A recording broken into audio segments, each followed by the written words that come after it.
Now, for this monologue, it was very hard for me to write. I've written monologues in the past, but this one was quite difficult, and I'll tell you why. You see, much has been said and many feelings stirred by the passing of former President Muhammadu Buhari, who died on July 13, 2025, at age 82 in London while undergoing medical treatment. To many, especially in northern Nigeria, his death marks the end of an era. In Daura, his hometown, supporters chanted, "Say Baba," climbed trees to catch a final glimpse of his flag-draped casket, and shed tears as he was laid to rest on July 15th under full military honors and a 21-gun salute. His disciplined, austere leadership marked by honesty and integrity earned him endearing respect among those who saw him as a rare, corruption-resistant figure. But the truth is, across the country, the mood remains complex and reflective, not uniformly mournful. Many Nigerians remember a leader whose tenure was marked by economic downturns, foreign currency shortages, and 2 recessions. To others, his administration's hardline responses, most notably during the #EndSARS protests in 2020, which tragically claimed lives, left deep wounds and lingering resentment. Critics also highlight his frequent, prolonged medical absence abroad and perceived aloofness in addressing the country's security crisis. They say his unorthodox economic policies like pegging the naira and closing borders worsened inflation and unemployment.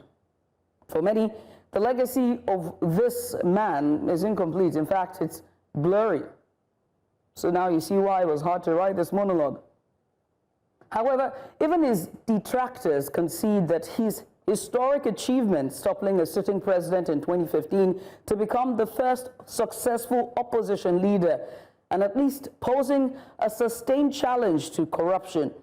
International leaders from President Tinubu to India's Prime Minister Modi to former UN deputy, and that's Amina Mohammed, joined in praise of his patriotism and statesmanship. So, where does this leave us as a nation divided in remembrance, yet united in reflection? Today, as we extend our deepest sympathies to Mrs. Aisha Buhari, their children, grandchildren, and loved ones, we choose to honor the loss of a father, a husband, a friend, a public figure whose life stirred passion across the spectrum. We acknowledge the grief of those mourning, a leader they admired, a father that they loved, a husband who stood steadfast by them, a grandfather, a friend. We respect the honesty of those voicing disappointment as well. And in our shared space of memory and mourning, which, to be honest, is quite a recipe that I would not like to get into, I would like for us to recognize one common hope for a nation stronger and more compassionate moving forward. In these times, we would like to remember this man, General Muhammadu Buhari. May he rest in peace, and may we learn more from his life, both in its light and its shadows. On that note, this is where we draw the curtains in this monologue. Ladies and gentlemen, welcome to Breakfast Extra. My name is Judith Atibi. I'm not alone. My co-host, Mzino Appeal, is with me. Mzino, good morning to you. Good morning to you, Judith. I was jealous of you, actually, the fact that you're going to be taking the monologue this morning, because I was also hoping to do one on Buhari. Maybe I still might do it tomorrow. Sure, now. I'm looking forward to, but you did touch on very interesting points there. And the fact that it's divided what people think about his death. Some people actually are very sad. Other people are like, well, hey, that's what happens. But then I think that you can't have it all. You're either a very empathetic leader or you're a very hardline, let's go do it one. So, hey, let's give the man his flowers, like you've just said. Right, and he rightfully deserves it. Death is death. Families mourning, friends are mourning, loved ones are mourning, and that's just what it is, and we choose to do that here. But all the same, everyone, away from the somber mood. It's going to be somber for the very first hour, but all the same, welcome to your favorite weekend program, Breakfast Extra. Let's get started.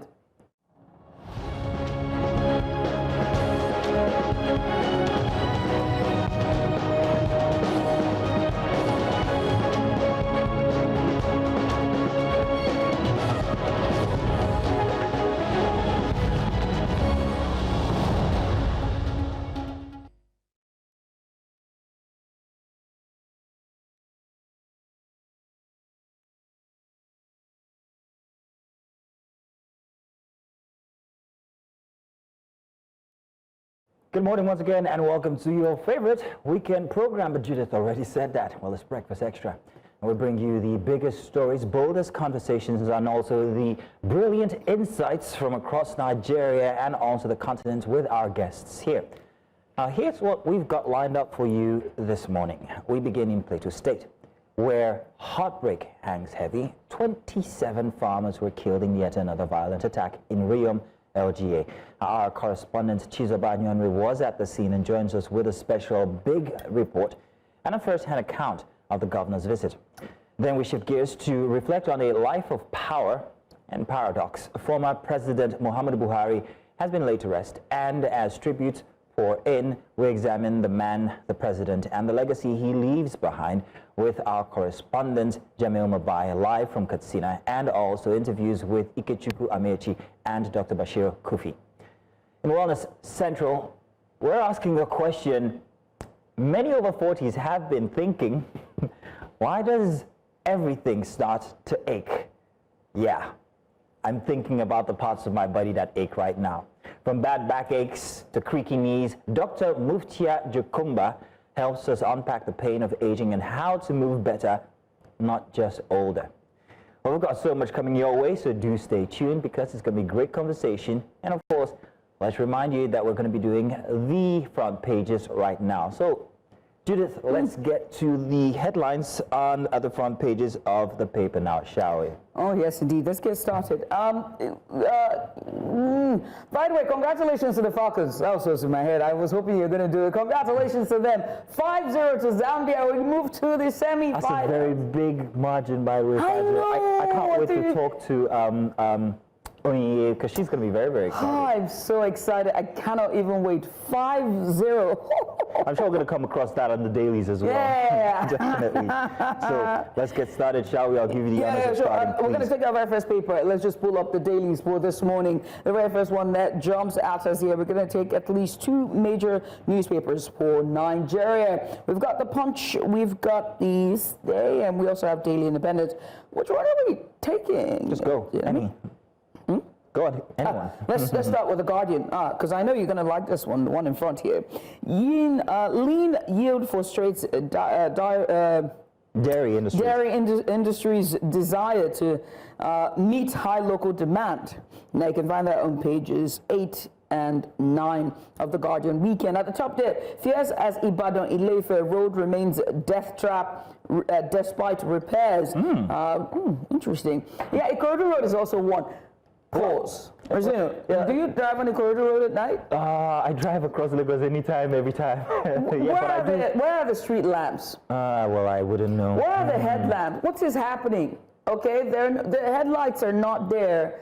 The roads have the kidney on it. Don't get me started on Oshodi Expressway. You know what I mean? Like, please do something. Give us light, please. I'm begging you, where are the headlights? We're going to run into stuff. Moving on. Moving on, I don't want to get into it. Right next to it there, we need amendment to our laws to tackle illicit financial flows. You can find that story on page 10. At the bottom there, Southwest governors urged to endorse Tinubu. That's ahead of 2027 general elections. You can find the story on page 36 of The Guardian weekend. Federal government begins 10 billion naira Aso Rock solar power project as national grid challenges persist. You can find the story on page 2 of The Guardian weekend.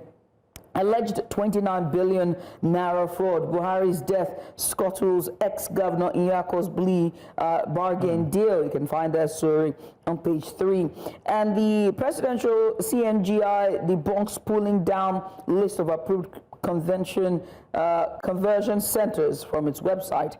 You can find that story on page 36. Who will cry when our leaders die? Now that is what I want to read. You can also find that at the back page of The Guardian weekend. Very interesting that you find that interesting, because I found that interesting. It's interesting. Cube. Yeah. Let's move on now to our next daily, and that's the Saturday Punch front center for Saturday Punch. Inside 3,500 pound per day elite London clinic where Buhari died. We get to see details about his last moments there. Hospital boasts modern equipment, 900 doctors, treats over 120,000 patients yearly. NMA MDCAN, NARD condemns leaders' lavish medical tourism. Now, let's talk about this for just a second. One of the late president's manifestos before becoming president was actually to rid Nigeria of medical tourism. It's also very strange to see that he actually died in a London hospital, which is unfortunate because that would mean that nothing much was done through the period while he was a civilian president, and that raises plenty of eyebrows. Let's bring it to the present time now. How many times have we heard that our president has been outside of the country on for medical reasons? Sometimes they try to keep it hush-hush, but right before he was elected as president, do you remember that time when he raised his hands up and we saw that little Don't even get me started. So, and he was only just coming back into the country at the time. Yeah. So there's a lot of talk about ports that you find in. There's a lot of talk about how abandoned our medical system is and how our leaders are the very ones who actually are condemning it. Do you know what I find very interesting with the late president's case was that every single time it was brought up, his supporters and spokesperson for him and the presidency would say, "Oh well, he's been going for treatments, and his doctor has been there this whole time before he became president, and even way back into the 70s, that's where he gets medical treatment."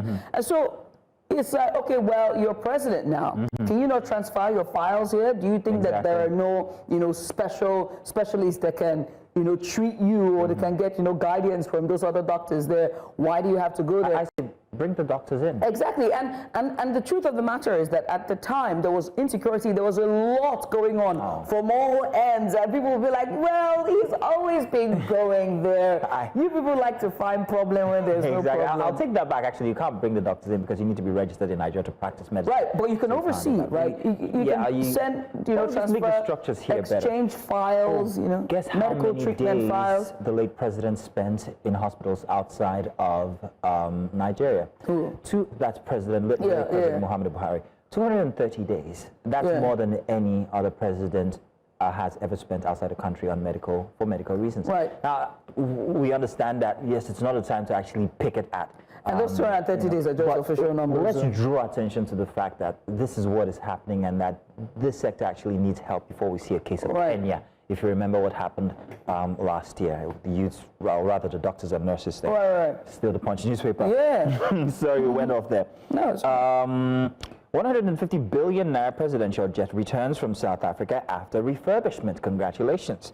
The other one I hear is on sale outside the country. I think somewhere in, I can't remember exactly where, but it's on sale and you can buy it for cheaps.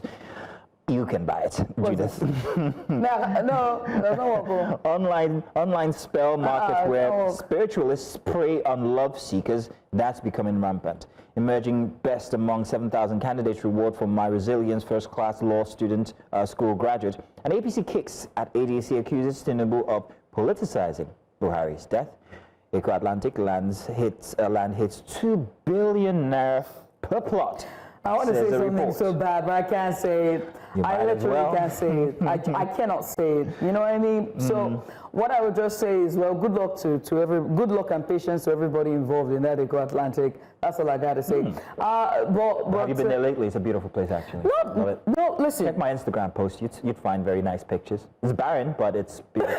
You just said that. I mean, you said it. Every billionaire for a barren land. Every developing area in the world, for instance, Dubai started out much like Eco Atlantic. It's the potential that it holds for businesses, for international opportunities and attraction. I hear you, but also our economic indices says otherwise. We're going to get into that later on during the course of the program. I think I'm done with the Punch newspaper. Yeah. There is this one. Awujale opted for Muslim burial to avoid ritual killings, says Chief Imam. Very interesting. And it's painful. Awujale dined with traditionalists, but chose Muslim burial, says Chief Priest. Now we're hearing from the two different do I call them religious heads here regarding the Awujale's death and his choice of ceremony to be buried in. But I always say this. There's so much to consider when it comes to these hard decisions, when it comes to people who are in such positions of leadership, whether traditional or political. What else do you have? The coronation of the leadership of the traditional process itself, it's literally rooted and stems in the traditional ways, right?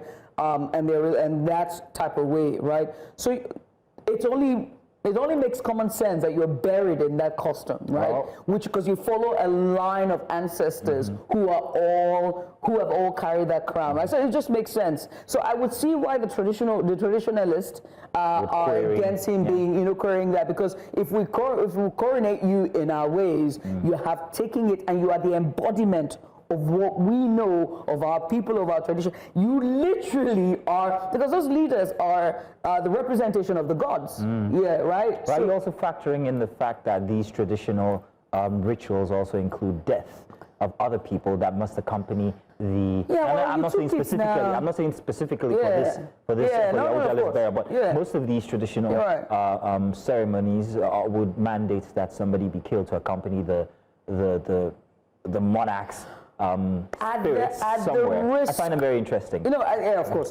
At the risk of sounding not only macabre, but also unfeeling and without emotion, I would say people die ready for their people to leave.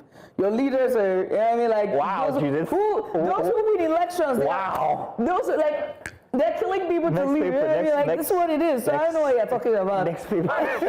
If you take it, you should have known the repercussions of it. Sorry. It's the truth. Anyway, moving on. Wow. What paper do you guys want me to take next? Can you pull it up on the screen so I can run very quickly? Let's see. We're going to do Saturday Tribune, if that is okay. We'll start at the top there with Atiku's resignation. Neither a surprise nor a threat. That's from the PDP. There, can find the story on page 6. FIRS laments revenue loss via MDA's negligence. You can find the story on page 6. Without a restructured security system, Nigeria risks becoming Sudan. I can find that story on page 13. And these words there from Colonel Tony Nglam. At the bottom there, at National Summit, Nigerians say enough to flawed Federation, flawed Constitution. That story there is on page 5. Makinde, wife installed as Are Omoluabi, Yeyare Omoluabi of Akure Kingdom. I know there's a pronunciation there that's upside down. But Are, okay, Are Omoluabi. You can find that story on page. I'm just going to keep it moving because then you know that I'm from the south. At the bottom there, bandits kill 6, abduct more than 100 in Zamfara. 100 in Zamfara. You can find this here on page 5. And right next to it, final one here, Ekiti 6, 175.75 million naira NRDF grants to diversify economy. That story is on page 6. I really feel bad for states that are mostly agrarian and barely have any industrialization, because it's like, how do you diversify and bring people and invest in your state so you can provide more jobs for your indigents? It's really, really hard. Well, that's as much as we can take for the dailies this morning. We do have great conversation coming your way. We're going to start somber, however, like Judith had noted. So brace up, because coming up our first big report, it might take you there. We'll be back. And let's get started with our big report for this morning. And it's a very heartbreaking update from Plateau State, where once again violence has struck. In the early hours of Tuesday morning, a gunman launched a deadly attack in Chiso and in Mbatruwe communities of Bachi district of Riyom local government area. The coordinated assault left at least 27 farmers dead and several homes burnt to the ground. Governor Caleb Mufwang, during a visit to the affected communities, condemned what he described as continued security lapses and called on federal authorities to act decisively to end what has become a recurring nightmare for residents in Plateau's hinterlands. Our correspondent Chizoba Anionwe visited the scene and brings us this report from Jos. Take a look.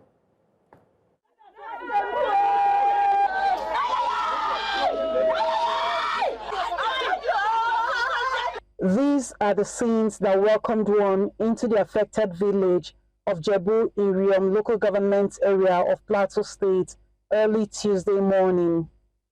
The village was thrown into shock and mourning when they were attacked with guns and machetes and their houses set ablaze. Around 3 a.m., this community was attacked by the attackers. And of course, we thought the place was going to be protected, as the security men from the Sector 6 they came with 2 gun trucks. And I was satisfied that my people are well protected. Sincerely, it is very sad and unfortunate that up to today, these things have not come to an end. You have just witnessed, you've gone around together here, you've seen the dead bodies yourself. 27 people lying down. While security personnel from different agencies were seen on the ground, the locals blamed them for late response, alleging complicity. In fact, there was an early warning information, but we called, we didn't get response. If to say the security responded at the time we called them, this wouldn't have happened. This is part of the collusion and the complicity of the security agents that have been sent to respond to a distress calls, but they couldn't, and it led to this. The present STF commander, the sector commander, that is here in Riyom. Sincerely, we are not comfortable with this man. We must commend the STF operatives that were stationed at SOAP, because if not that they had stood their ground, the actually fatality would have been higher than this. The dead were said to have been taken away for burial, while their loved ones left to mourn them make their demands known. In other crimes, you have the federal police, you have the state police, and you have county police.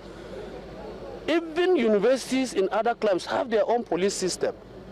And until we begin to do this and forget about whatever resources we will spend and protect lives and properties of citizens, we'll be doing nothing. I am calling on the governor as the chief security of this state. He should do something to Riyom local government. He should do something to these people.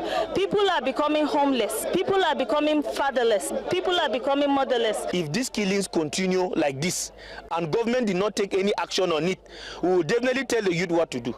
And they should not blame us at the end of the day of what we are telling our members to do. Why? Because we will not continue to die in the hands of people helplessly. Now, it's what has happened here today. Not only the aged, the youth, babies, toddlers were all affected. They were killed. What they're asking for, I'm sorry doing this, but what they are asking for is that justice be done, that government, security agencies, and every other person or agency responsible to maintain peace and security of both lives and property should sit up and do the needful for the safety of both human lives and their property. In Riyom local government area for New Central, Chizoba Anionwe. Now, what you didn't see is the deep breath I had to take before the camera came to me now. Disturbing scenes and painful testimonies from a region that has seen too much bloodshed. Chizoba joins us now live from Jos. Chizoba, you're welcome. Thank you very much for joining us. And I'd like to say thank you for the courage to actually be present there and actually bring us that report. We could see the effect it had on you, and that effect was not only felt by you, but also by all of us here in Lagos who had to watch that report earlier on during the week. While the news was going on, I also had to take a breath. I'm going to defer to Judith now because I'm a bit emotional. Chizoba, first of all, it's okay for you to have broken down there when you filed in that report.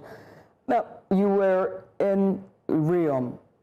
I can only imagine what you'd observed when you arrived at the affected community, seeing those mothers wailing on the ground and the fathers just not being able to control themselves.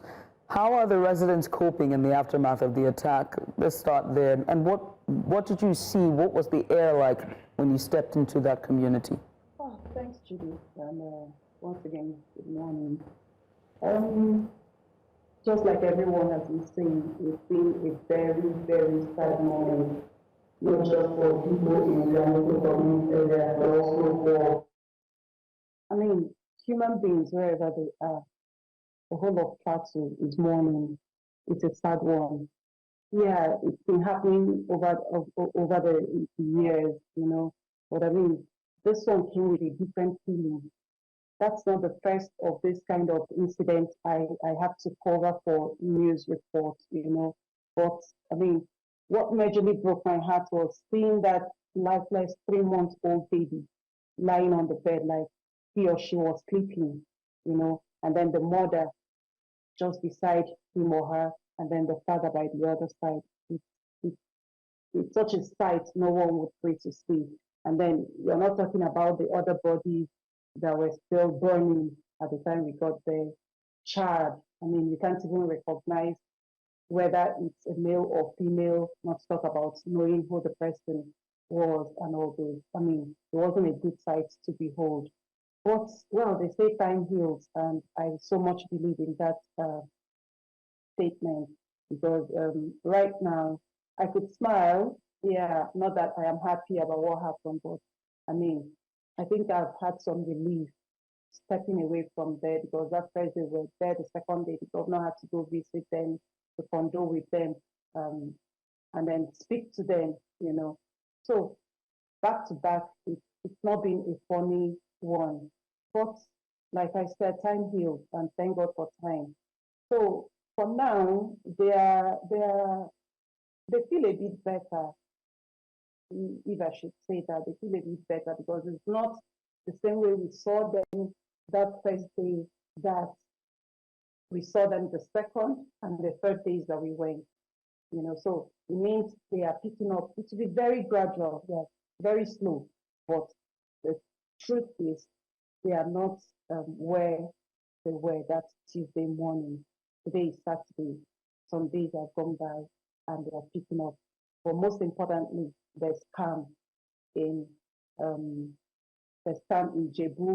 there's calm in Bachi, there's calm in Gwagwareng communities where we visited with the governor to see the situation of things there.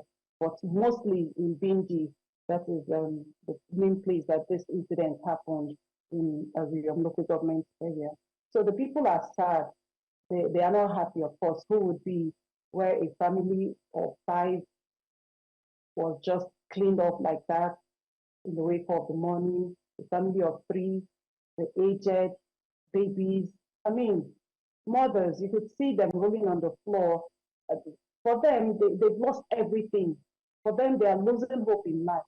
They are losing hope in the government. They are losing hope in the security architecture of the state, not just even the state, the country, because it's not just happening in Plateau State. So many places in the country, people are losing hope in the security architecture. And their call is on the government at every level. Locals do their own, the states do their own, and then the federal government will come in to do their own. And if everybody sits up, just like everyone is calling, you know, I mean, I think we'll have a more peaceful society to live in and show the human in us.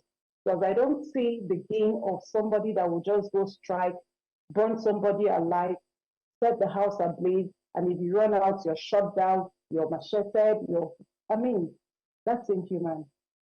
That's inhuman.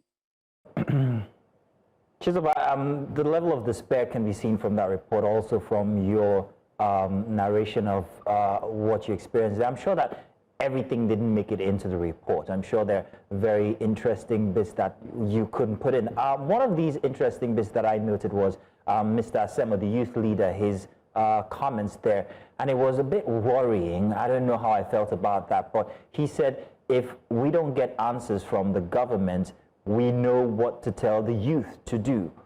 What do you think he meant? What do you think he was trying to say? If you can go full 100 in expressing yourself here regarding that statement. Okay, like I said, this is not the first time this kind of thing is happening. I mean, there's rampage, youths go angry, they want to block roads, they want to express how bad they feel about the incident, especially when they think that government is not doing enough or security agencies are not doing enough, just like what happened in Mangu local government area of St. Plateau State in June this year. That's just a month ago, where the Iri youth had to block the road, and not just blocking the road, an unfortunate vehicle coming in from Kaduna State was stopped, mobbed.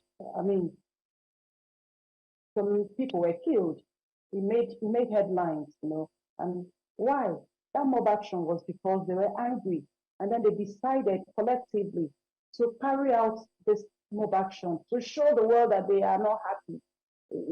For just like the youth leader you were talking about, he said they just come out from a meeting and decided that they wouldn't follow that same path again, you know, because you just get to, continue that cycle of violence, retaliation that will never end. And so if it continues that way, it means that people will keep going on the same path of retaliation, of revenge. And so what is the business of these people coming in from Kaduna State into Plateau State to attend a family member's wedding?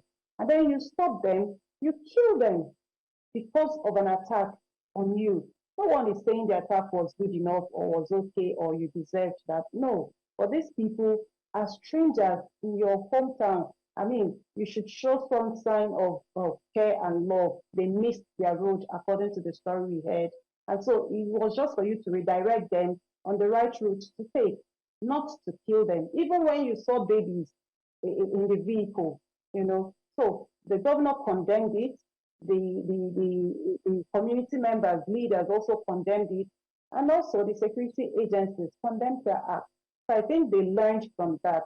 And so if you ask me, I think that is what he meant by saying that they've had a meeting, that the youth leaders have had their meeting and decided to talk to the youth, to calm down, not to take the laws into their hands so they don't continue to escalate this matter while plans are underway to ensure it's brought to an end, especially for suspects or perpetrators of that act to be brought to justice. The governor also said when he visited that he's pleading with them. He actually did.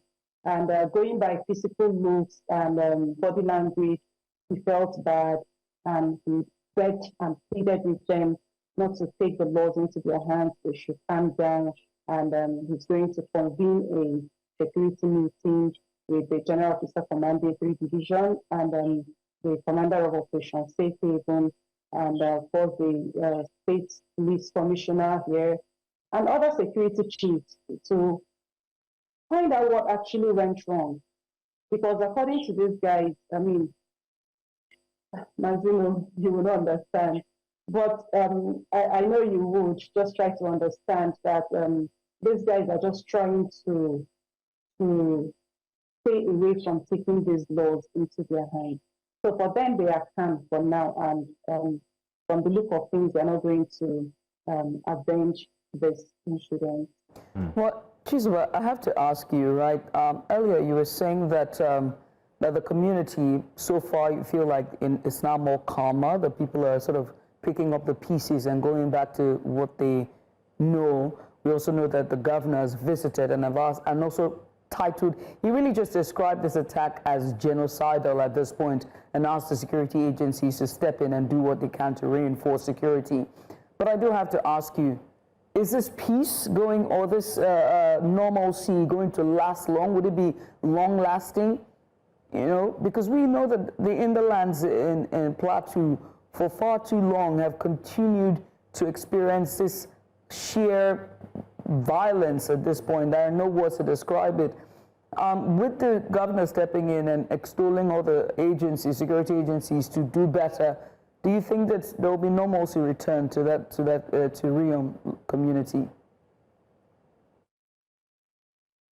Okay, thanks, Judith. I think for now, like I said earlier, CAM has returned.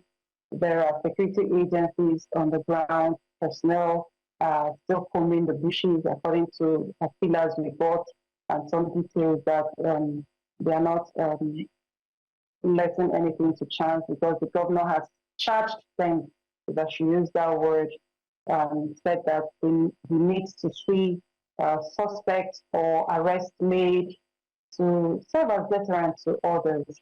Because if it continues like this, unabated, just like in the past years, it will keep going on and nothing will be done. And each and every day or every other day, lives are being lost, innocent people go down for what they know nothing about. So the governor has said a lot of things. He said that that while this continues, investigations are going on, to find out the root cause of this. Because for him, he said this is an act of terrorism. This is sheer genocidal, that there was no reason given behind what has happened.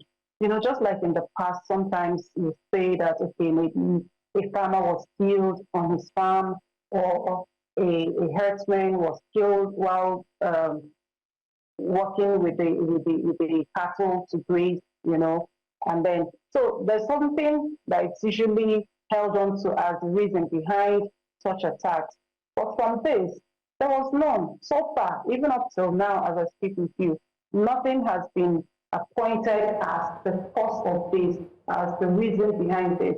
And so the governor may not have any other reason to give than to say it is pure terrorism. People just come to kill you, to take your land, to take over your property, and grab the land and all those, because initially you used to hear about land grabbing, you used to hear about cattle rustling, you used to hear about cow poisoning, underage grazing of these little boys with their cattle, and all those things, or farm distraction or night grazing, where at the end of the day, when you wake up in the morning, you get to see that your farmland is cleared, So all these have been triggers of this kind of incident. But sadly, this one, nobody has come out to say that this is why this happened. So it remains a mirage to so many people. And the governor has said he's looking into it. He's going to speak with critical stakeholders to know exactly what happened. And of course, you cannot handle something, bring it to an end if you do not know the root cause. So I believe plans are underway, or investigations are being carried out to find out exactly what had happened. Because if you listen to the locals, they'll tell you there was early warning sign, and it was also passed down to the security agencies, and they felt that with that, the attack would have been prevented. And so these lives wouldn't have been lost. Right. There've always been early warning signs. We've always seen that. Yeah, we've always seen that there's always been early warning signs, and it's just that the security never steps in. Zeno. Yeah, thank you, Chizoba. One would also wonder what the security architecture is like. If there are these signs and nothing happened, there were talks of security personnel being sent to these villages, but yet they were still attacked. However, I think to summarize all of this, you highlighted what reporters actually go through in the line of doing their jobs, and that must be very, very harrowing for you to have experienced, especially detailing the anatomy of what you saw there with the bodies. So once again, I applaud you, but I really have to ask, are you okay? Thanks for asking, Mazino. I am fine. I am fine. It's, like I said, it's a harrowing incident. No one wants to go through this. No one wants to see these things, especially when you get to hear the reasons behind this. I was going to say that before you came in. For the security agencies, they put up their gun trucks to repel the attackers when they heard about the early warning signs that they were around, they were about to strike, so they did what they could do to ensure they were repelled. But when they noticed that the attackers had gone or were not coming again for the attacks, knowing they were on the ground, after some hours they left, believing everywhere was safe. But according to the commander that was on the ground, that is Sector 6 of Operation Safe Haven, he still stationed some gun trucks, and after some time they left, knowing that the attackers had left. So, but no one knew that they were going to come back the second time for that thing. And so when they did come back, what happened that, according to locals, because of course I wasn't there, according to locals, that they said that the station guys were there, that the security operatives were there, and they were watching. They couldn't do anything to save their people. That according to them, that the commander said his men were overwhelmed, But for the security operatives, when asked, because the governor had to speak with them in the presence of everybody, he said he put up his gun trucks, his men were there, and they tried as much they could, but what happened, happened. So it's a blame game here. We weren't there, unfortunately, at the time of the incident, just after it had happened. So it's after the investigation is done, people will be able to know exactly what happened and how best to handle that to avoid subsequent attacks in future. But for me, just like we're getting emotional at the start of this conversation, keep talking about it is waking up more emotions and all this. But I am fine. I'll try to get over it, but I mean, it's such a sad one. Blame game. One pushes the bulk of the work to another, and then we continue this push and pull game until another attack happens again. We pray that that would not be, and we hope that those who have lost loved ones will be able to repeat from whatever is left of their lives and start all over again. And for the 27 who's departed, may their souls rest in peace. And also to you, Chizoba, thank you so much for all the hard work, and well done. And hopefully you take all the time you need to rejuvenate and get some rest. Pretty much all we can take for a big report. Chizoba Anionwe, they are correspondent live from Jos, the capital of Plateau, following 27 that were confirmed dead in new attack and on Riyom local government area. We switch gears now to politics. Mazina. Yes, indeed. Nigeria this week said its final goodbyes to one of the most consequential figures in its modern political history. And that's none other than former President Muhammadu Buhari. And a former military head of state turned two-term civilian president died at the age of 82, triggering a wave of tributes, criticisms as well, and nostalgia, and national reflection. From the state burial and national tribute ceremonies in Abuja to fidal prayers and final internment in Daura, Katsina State, Buhari's death has reignited debates over his legacy. Yes, indeed. It surely has reignited just more discussion. Now, but the question is, was he the disciplined leader who fought corruption and restored Nigeria's global standing, or the aloof, detached figure under whose watch insecurity, economic hardship, and division deepened? Well, this morning on our big story of the week, we take a closer look at the person, the president, and the legacy of Muhammadu Buhari. We begin in Katsina, where our correspondent Jamil Mabai is live, and he's on standby to give us all the update. He has been following the story close up from the fidal prayers all the way down to the internment. He's been following the funeral events, and he joins us live via Zoom. We'll try to bring that. We seem to be having connectivity issues to bring him up. Let's go on a short break. When we come back, we go deep into the conversation with Jamil and two other guests. Stay with us.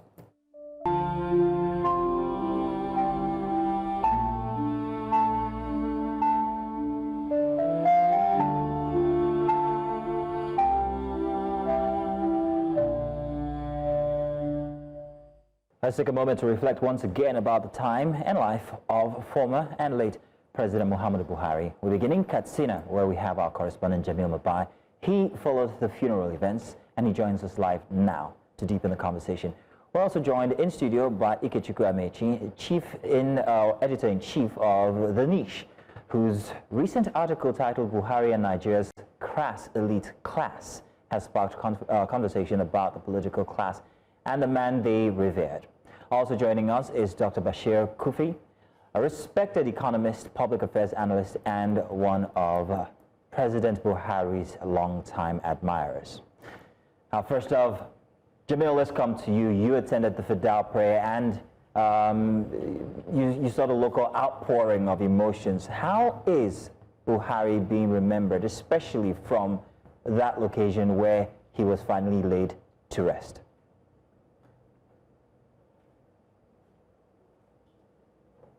Jamil, that would be you. Yes, I can hear you. I had the opportunity to, for the first time, to witness firsthand what President Buhari really meant to the people of Daura and the people of Katsina and Nigeria as a whole. Right from the moment the announcement was made of his demise, the people of Daura began to gather in a square in front of the Emirate Council, and they were crying, and some of them, were just, you can see the grief and pain in their faces. But mostly from the discussion I had with the people there, they remembered him for his simplicity, for how he has, always, nurtured that relationship with the people of Daura, especially with some of his friends and who are still in Daura. There was this man in particular that I interviewed. He recalled how even after Buhari came back, after he finished his tenure as president, he was in Daura. He came to his house personally, not once, not twice. But beyond that, the people of Daura are particularly happy. One, he was able to bring the University of Transport to Daura. He was able to bring under his leadership a polytechnic. So a polytechnic was established in Daura. We have the presence of Air Force Base. Air Force base was stationed also in Daura, and another battalion from the Nigerian Army was stationed. And there are a lot of infrastructure in terms of road networks that were constructed. It's very vivid. You can see that. Even though some people hold the opinion that Daura, given the fact that it's not one of the regions battling insecurity, the battalion and the Air Force, that were stationed in Daura or were created should have gone to the south of Katsina South where insecurity is happening. But this is one of the major reasons I think the people of Daura loved Buhari so much, and these legacies will still remain now that he's gone. At least they can look at this infrastructure, the security infrastructure, the educational infrastructure, and say, yes, our son has indeed did something for us here in Daura. But, across away from Daura, maybe when you come down to Katsina and other states, the opinion, there is a divergent opinion on who Muhammadu Buhari is in terms of his legacy and what have you. Like in the southern part of Katsina State, they are not so happy with how the leadership of the president gone down, because under his leadership, almost 300 students were abducted by banditry in Katsina at a time when the president was also visiting Katsina State. And under his leadership, we've seen how bandits attack schools after schools that led to the closure of so many schools in northwest Nigeria, spanning from Katsina down to Zamfara, Sokoto, Kebbi, down to Niger, then extends to Kaduna, with all their experiences when it comes to kidnapping. So I've always said, for the people of Daura, they see him as a leader, as a son, as a father who loved his local government, who loved the people of Daura. But the other part of Katsina State will always see him also as a leader, but not as a leader that delivered, based on the mandate he promised when he assumed into office. Jamil, many thanks. Now, what's interesting about this is that as much as the residents and the resident of Katsina and also Daura see Buhari as, an admirable individual and also someone they look up to, and a true son of the soil, the reaction that has followed his death and also the opinions about him has been very diverse since his passing July 13th. Now, we have a cross-section of reaction from respondents across Nigeria. We're going to roll that, and then from there, here in the studio, we will come to Mr. Amaechi, where I'll ask him about his very, very I don't have the right adjective to describe his article, but first, let's run those opinions first. Unfortunately, I don't think we can bring you that for now. Unfortunately, we can't bring you that. Let me just come into the studio, right? So again, just a major criticism that was seen. The very first one: poor communication and absenteeism, human rights violation, unemployment surge, worsening insecurity, economic mismanagement. The list is, this was one of the top 5 that they have, talked about. Major criticism for President Muhammadu Buhari's term, not only as president, a democratically elected president twice, but also when he was a general leader, a military leader leading the country. Let me come to you, Mr. Amaechi. In your article, you didn't mince words at all. You argue that Buhari was more of an enabler of elite dysfunction than a reformer. Can you expand on that thesis for our viewers? You see, again, let me start by expressing my my condolences. Every death diminishes all of us as human beings. Buhari was first and foremost a human being before being a president. So he was a husband, a father, and all that. And yes, he lived long enough, 82 years, in a country where the life longevity period is about 55 years averagely. He lived long enough at 82. But even if he had lived up to 200 years, people will still miss him because that's the nature of life itself. So my condolences. And of course, there are, like Jamil explained, there are people from Daura, and he also had his friends who are going to miss him.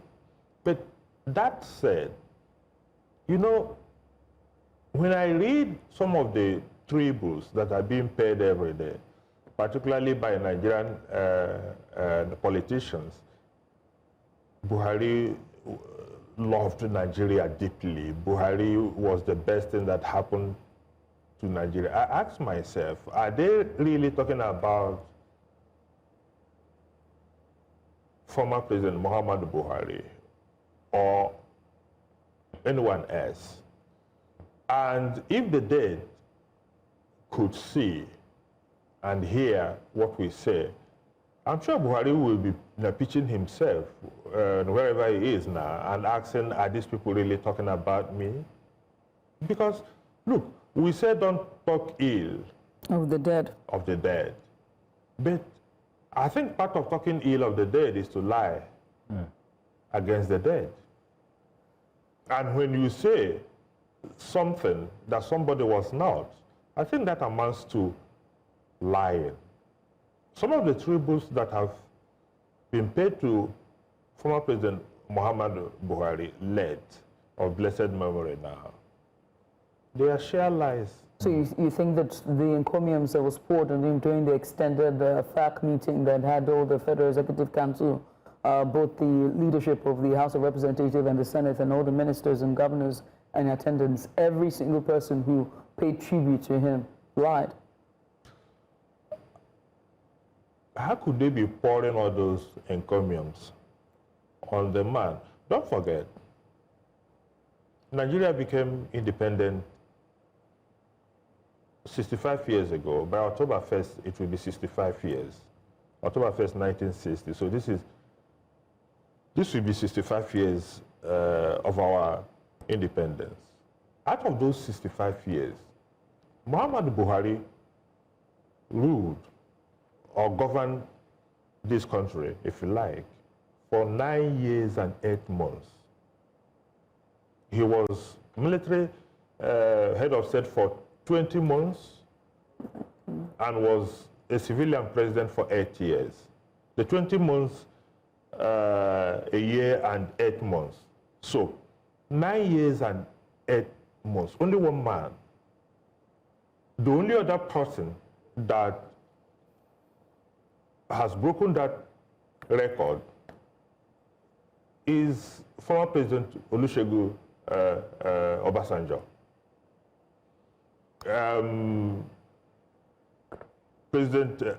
Former military President Ibrahim Babangida was there for 8 years. So this man has dominated the political space, the leadership space for so long. And you ask yourself, what impact did he make? Okay, even if we take away the 20 months of his military dictatorship and concentrate on the 8 years, 2015 to 2023, what did he achieve? Even President Bola Ahmed Tinubu, who is pouring all the encomiums, his government, even himself and members of his cabinet, they have said that they inherited an economy that is almost dead. Mr. Michi, I understand what you're trying to say. I also read that article. I found it very interesting. The fact that you condemned Nigeria's elite's response to his death, the posthumous praise that was being pushed in there without noting the concerns of many Nigerians. So I'm very aware of that. But let me turn to Dr. Kurfi here. Dr. Bashir Kurfi, now how do we attend to such a situation where, while we want to empathize with the friends and family of the late president, and of course, to the great deal, most of the Nigerian population, but yet still focus on some of the ills that we find ourselves currently today, where can we find that balance? Because many people have argued about the details that we gave regarding the lapses, his lack of political will, the structure of certain sectors in Nigeria.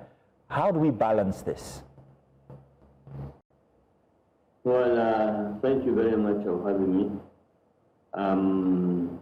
Number one, I want to extend my deeply condolence to General Buhari's family and those who are also connected with him. And also, it's a personal loss for me. It's somebody whom we have been very close. I think at a certain time, if you are talking of 5 people that are close to him in this country, I'm one of them.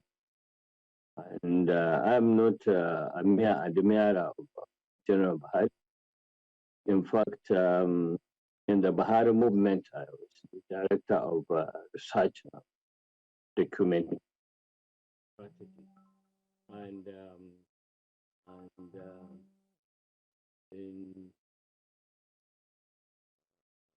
you can hear me. Yeah. Hello? Hello? Loud and clear. Hello? We can hear you loud and clear. Can you hear me? Loud and clear. Can you hear me? Loud and clear, we can. Okay, fine. So now when we started the movement, so I'm not a mere admirer, you know.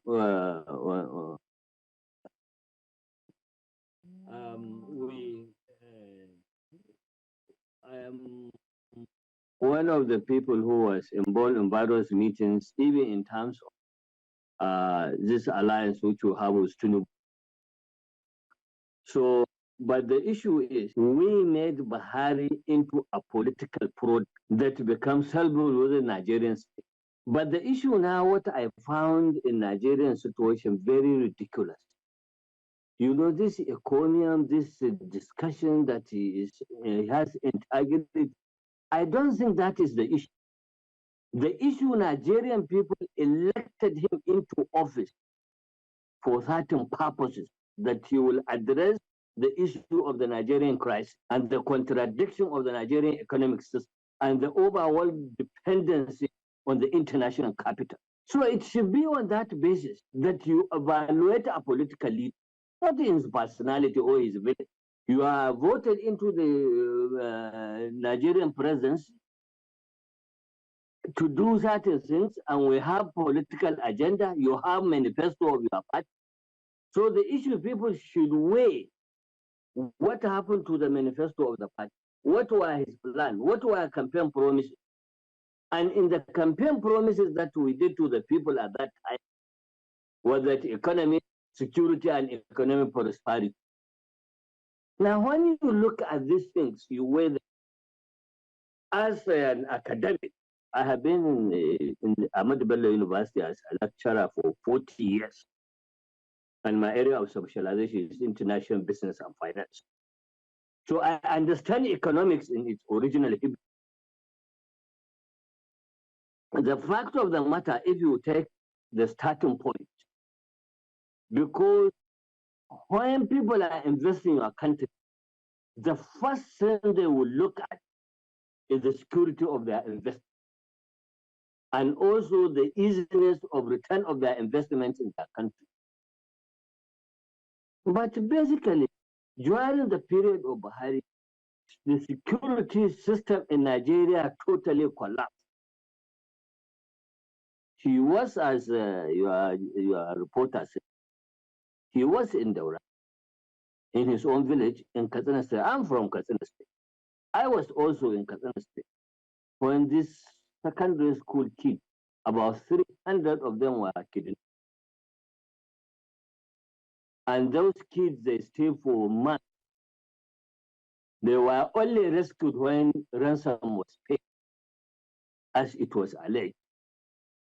So you see, there is a problem when a child cannot go to school. And I can effectively tell you, as a day, now, Dr. Bashir Kurfi. of Nigeria, Doctor, 60% of the school. Dr. Bashir Kurfi, is on state. just a second, sir. And if you can if you can summarize this answer here, so how would you say he fared based on the factors that you have related to us as a leader?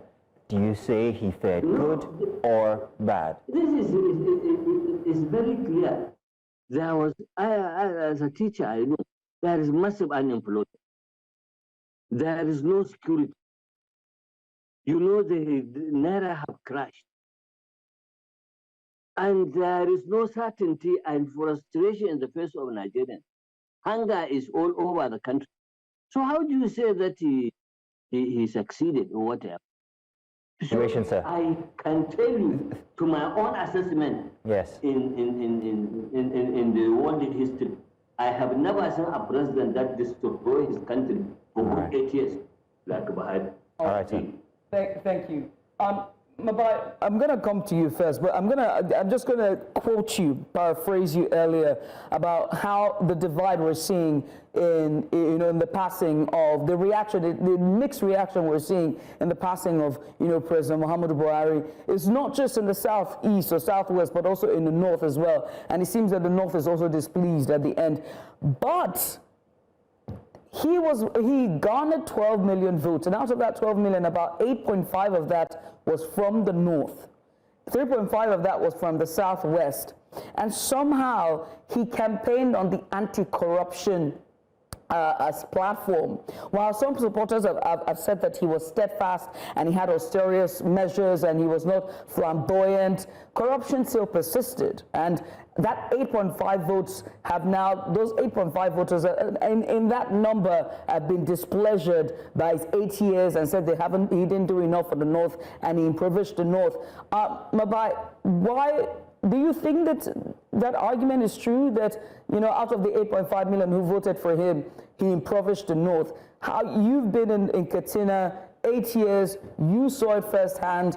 What's your response to that before I come to Mr. Amaechi to have a stake? Okay, are you referring to me? Jamil Mabai. First, you have to look at the infrastructure first.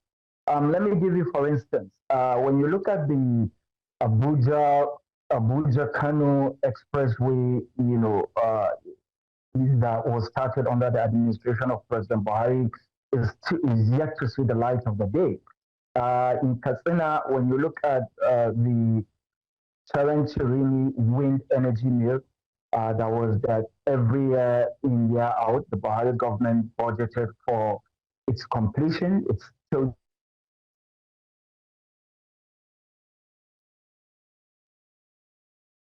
Mabai there. Mr. Amaechi, before we bring Mabai on, I also have to ask you as well.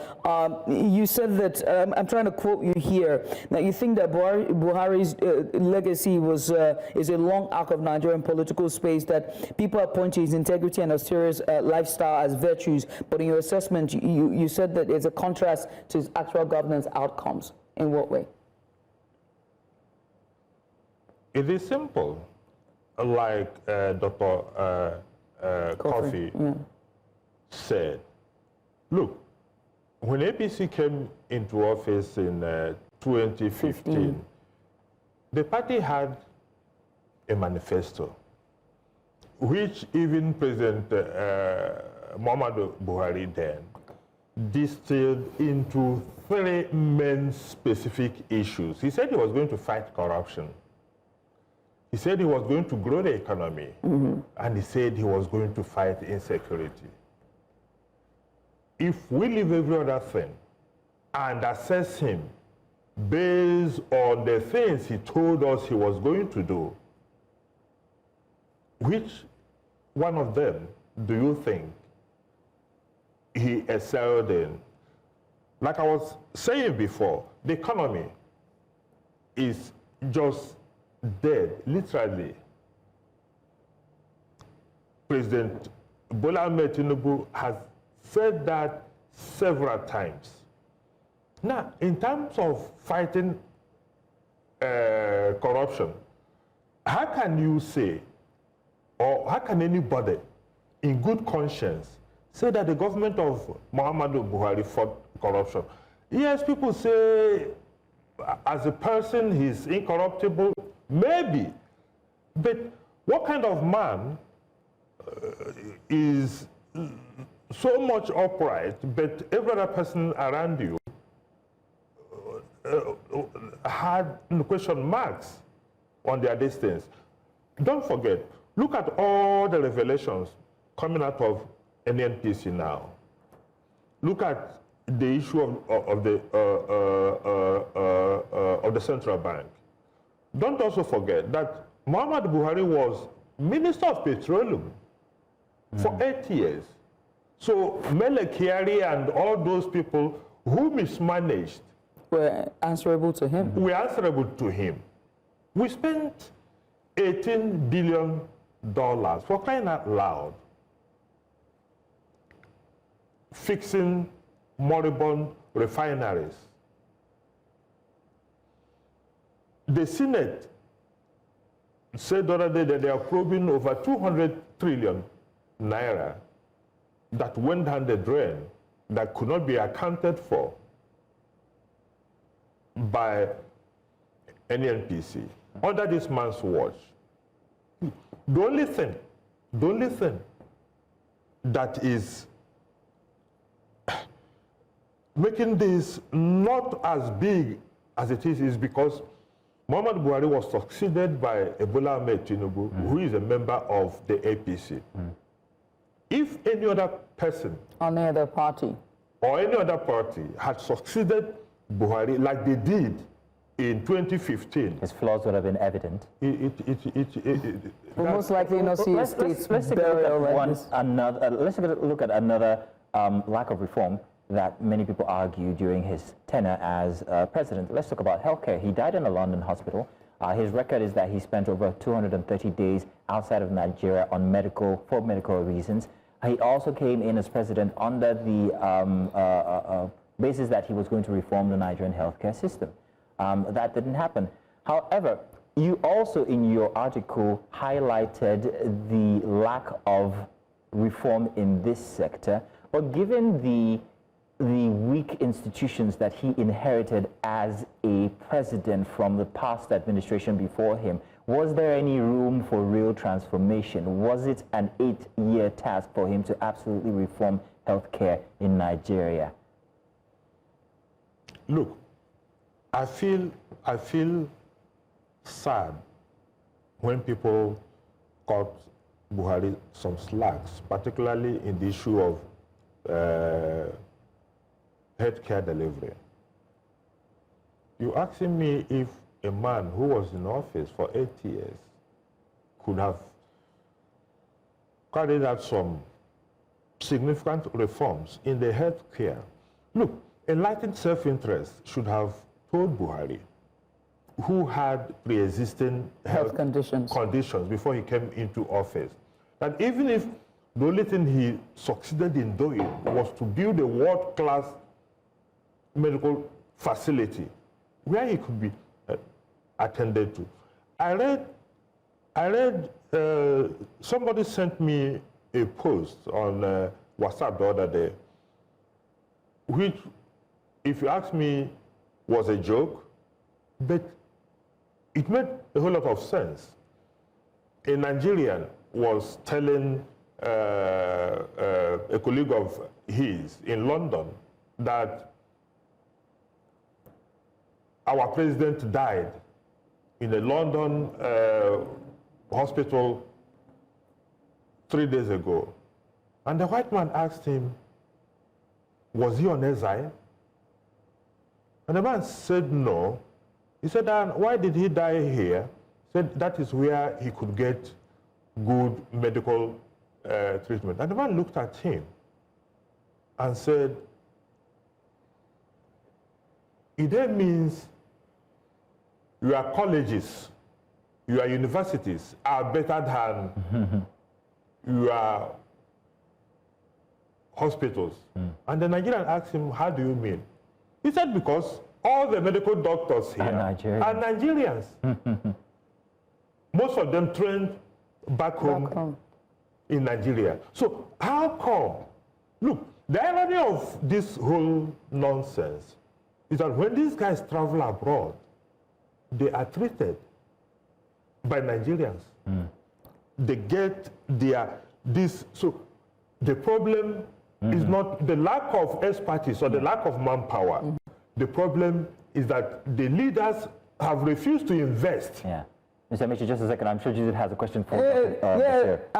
Mr. Bashir, I got to ask you, you are an economist, right? And you have seen just how critics have argued that his 8 years plunged Nigeria into the economic downturn that we're experiencing now, that the effects of those 8 years is what Nigerians are going through, from the closure of the border to the Naira, pegging the Naira, to everything else, all the measures that he implemented. What's your response to that? Very quickly, because we're out of time. Yeah, it's very clear. You know, the level, you see, you can say that, okay, you are assent in whatever you do, but when you are given a position of leadership, your responsibility is to secure competent people that will run the system. And which, in the case of Muhammadu Buhari, regime, and of course, the extension this regime, most of the people who are supposed to move the economy or to move the system, the Nigerians, they are so incompetent. Thereby, you don't expect positive results. And I always don't agree when they say that he's a good leader, but he is surrounded by bad people. That is ultra nonsense.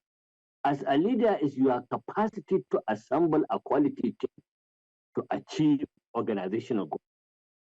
So in this case, when you look at the level of unemployment, as a teacher, I know you will meet some of my ex-students that have been there for more than 5 years, getting to 10 years unemployed after they have gotten their degree.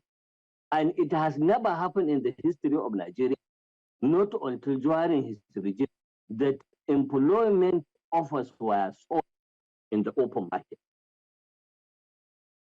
And then when you look at what like Mr. How to say that you don't have even basic medical care in your country? The universities are basically in shambles. As there is no professor in Nigeria that earns 500,000 naira a month. How do you run a system like this? And when you look at when they even say on this anti-corruption pedals, as at now, there are many Buhari's ministers who are before the EFCC. Some of them are in court. So how can you be a leader and you cannot be able to observe somebody is shortchanging the country? So I think it is important. We have to be a little sincere. Not when you are doing all this kind of jamboree, everybody is. A lot of people, I find Nigeria very funny. A lot of people whom they call to speak on Buhari, they never stay with Buhari. I have been with Buhari for some time. I have traveled all over the world on political events. So, but you see, you are appointed spokesman of Buhari when you are he's in government. How do you know? How do you know even what he is? How do you know his psychology? But the fact of the matter, which is a fact, the country has been derailed to the level which is unpredictable when Buhari has left. And what I have seen, this regime which they have to be very careful because they are seeing themselves as an extension. And by the way, if you look at now, you say, yeah, Buhari have this votes, he has this vote. Yes, because that time, the common, not only in the north, because, you know, I didn't get dragged into sectional or whatever politics. I'm a public intellectual. So look at it passionately. You know, people assume that when this man comes into office, he will be able to address the Nigerian problem. All right, Dr. Bashir, just a second. We've been trying to get your attention because we really are running out of time. But I have one more question for Mr. Amaechi here, and it's about, well, it's your sector, the education sector. And you also noted that inside of your article, you talked about the Nigerian education system and how it, you know, kind of like devolved during that period. But however, my question now is regarding the current educational system. Do you think that it actually equips students or young Nigerians with the ability to query the elite lifestyle, the failures of the elite political class, crass political class like you called it? Or does it simply just make them obedient and aspire to want to be a part of that broken system? Everything is wrong with what we have in Nigeria now. People are no longer brought up to have this ability to think, to criticize, to look at issues the way they are. You know, when, again, let me go back to what all these things. Okay, let's now take, for instance, President Tinubu has renamed University of Maiduguri to Muhammadu Buhari University. And you ask yourself, on what basis did he do that? Now, he was an empathetic leader, and empathy seems to be at the core of everything Buhari did. He didn't want the people to suffer, so he was very, very slow when he had to take hard-line political decisions. Buhari was he slow, or was he just? And plus, there's the argument that he surrounded himself. Buhari was never an empathetic leader. The Buhari that people know is a man who didn't care about any other person. I remember the fight against indiscipline in the 70s during his 20-month rule as military. Buhari was about Buhari. Yeah. Buhari never cared a hoot about any other person. Never cared a hoot about any other person. Those who work with him. I am close to some ministers now who work with him. When you speak with them, but that's very different from what Mabai tells us about Daura and how he has really turned what that place looks like. Yeah. I mean, that's what I mean by empathy. I know you're about to say that's just Daura, that's just his own hometown. But then if you speak about him just for himself, then let's take a look at that as a sample of his efforts. Buhari was president of Nigeria for crying out loud. Out loud. Daura. What's the population of Daura? Just a second. I think Dr. Bashir wanted to say something regarding that. Dr. Bashir, we caught your gesture there. Yes, please. When people talk of this Daura, Daura is one of the poorest areas in this country. And when you go to Daura as of today, yes, there are some few mentions, roads, but every development in Daura, big houses, big farms, and all are associated with Buhari and his relation, not to the common man of Daura. And you see, this like issue of this may do, as somebody coming from an academic background, I think it's totally wrong for the president to rename a university just like. Number one, we have university autonomy in Nigeria. We are the only set in the country that we appoint our vice chancellor through our internal mechanism without the approval of the president. We will even announce it in the council. So the president have no power to rename a university. And in any case, how do you rename a university? You mean all those who graduated with the certificate of University of Maiduguri, you say University of Muhammadu Buhari University, former University of Maiduguri. This is not, and I believe the ASU should reject it, and also the alumni of Maiduguri should not accept. It happened to the University of Lagos. The first person who spoke was the president of alumni. He said that, I can quote him, he said that it's easier to dry the waters of Lagos than to change the name of the University of Lagos. Can you imagine somebody who is used to Unilag and you come and say Mashoda and Biola University? Doctor, all right, Doctor, we do have to wrap it here. But what's very interesting, and I wish there was enough time, is the fact that he continued to repeat the same policies that he used in his during his 20-month rule as a military leader. Closing of the border, he did the same thing. Pegging the naira, he did the same thing. Almost trying the same thing that failed consistently. And that's one thing I wish we had enough time to discuss. But we have to draw the curtains here. I want to say thank you to you, Mr. Amaechi, for taking out the time to join us. And a stellar article there just pointing out, you know, his administration, no holds bar, just as it is. And also to you as well, Dr. Kurfi, who is an economist. And also to Jamil Mabai, thank you for being patient with us. We appreciate you. Although we didn't have enough time to discuss with you. But as always, it's always a pleasure having you on. Jamil Mabai, correspondent live from Katsina State. Pretty much all we can take in this hour. When we go on that break and we return, we will be talking pains for people who are above 40. That's Mazino, not me.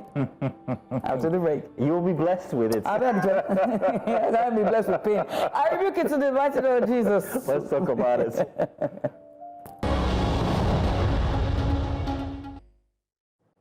Hello and welcome back. It's time for us to get into Wellness Central, where we talk all things health, healing, and holistic lifestyle or living. This morning, we're diving into a subject that is very personal to Mazino Appeal and some of you. Well, and of course, many of us would rather avoid this discussion like Mazino, but it is important. It is until we feel that first creak in our knees or that stubborn ache in our lower back. Tell us about it. Yes, we're talking about growing older, and more specifically, the physical toll that starts to show up from the age of 40 and beyond. From neck stiffness to back pain, joint inflammation to postural fatigue. Many adults begin to notice their bodies complaining more than they ever used to. Yeah, it's the check engine light. It's always on. The oil is on. The light is on. But is this decline inevitable is what we're asking this morning. Or are there ways to slow it down or even maybe reverse some of the pain? Because I know I need it. So joining us to unpack this topic is Dr. Muftia Jakomba, a doctor of physical therapy with years of experience helping adults improve movement, manage pain, and age with grace. And I bless you with it, Judith.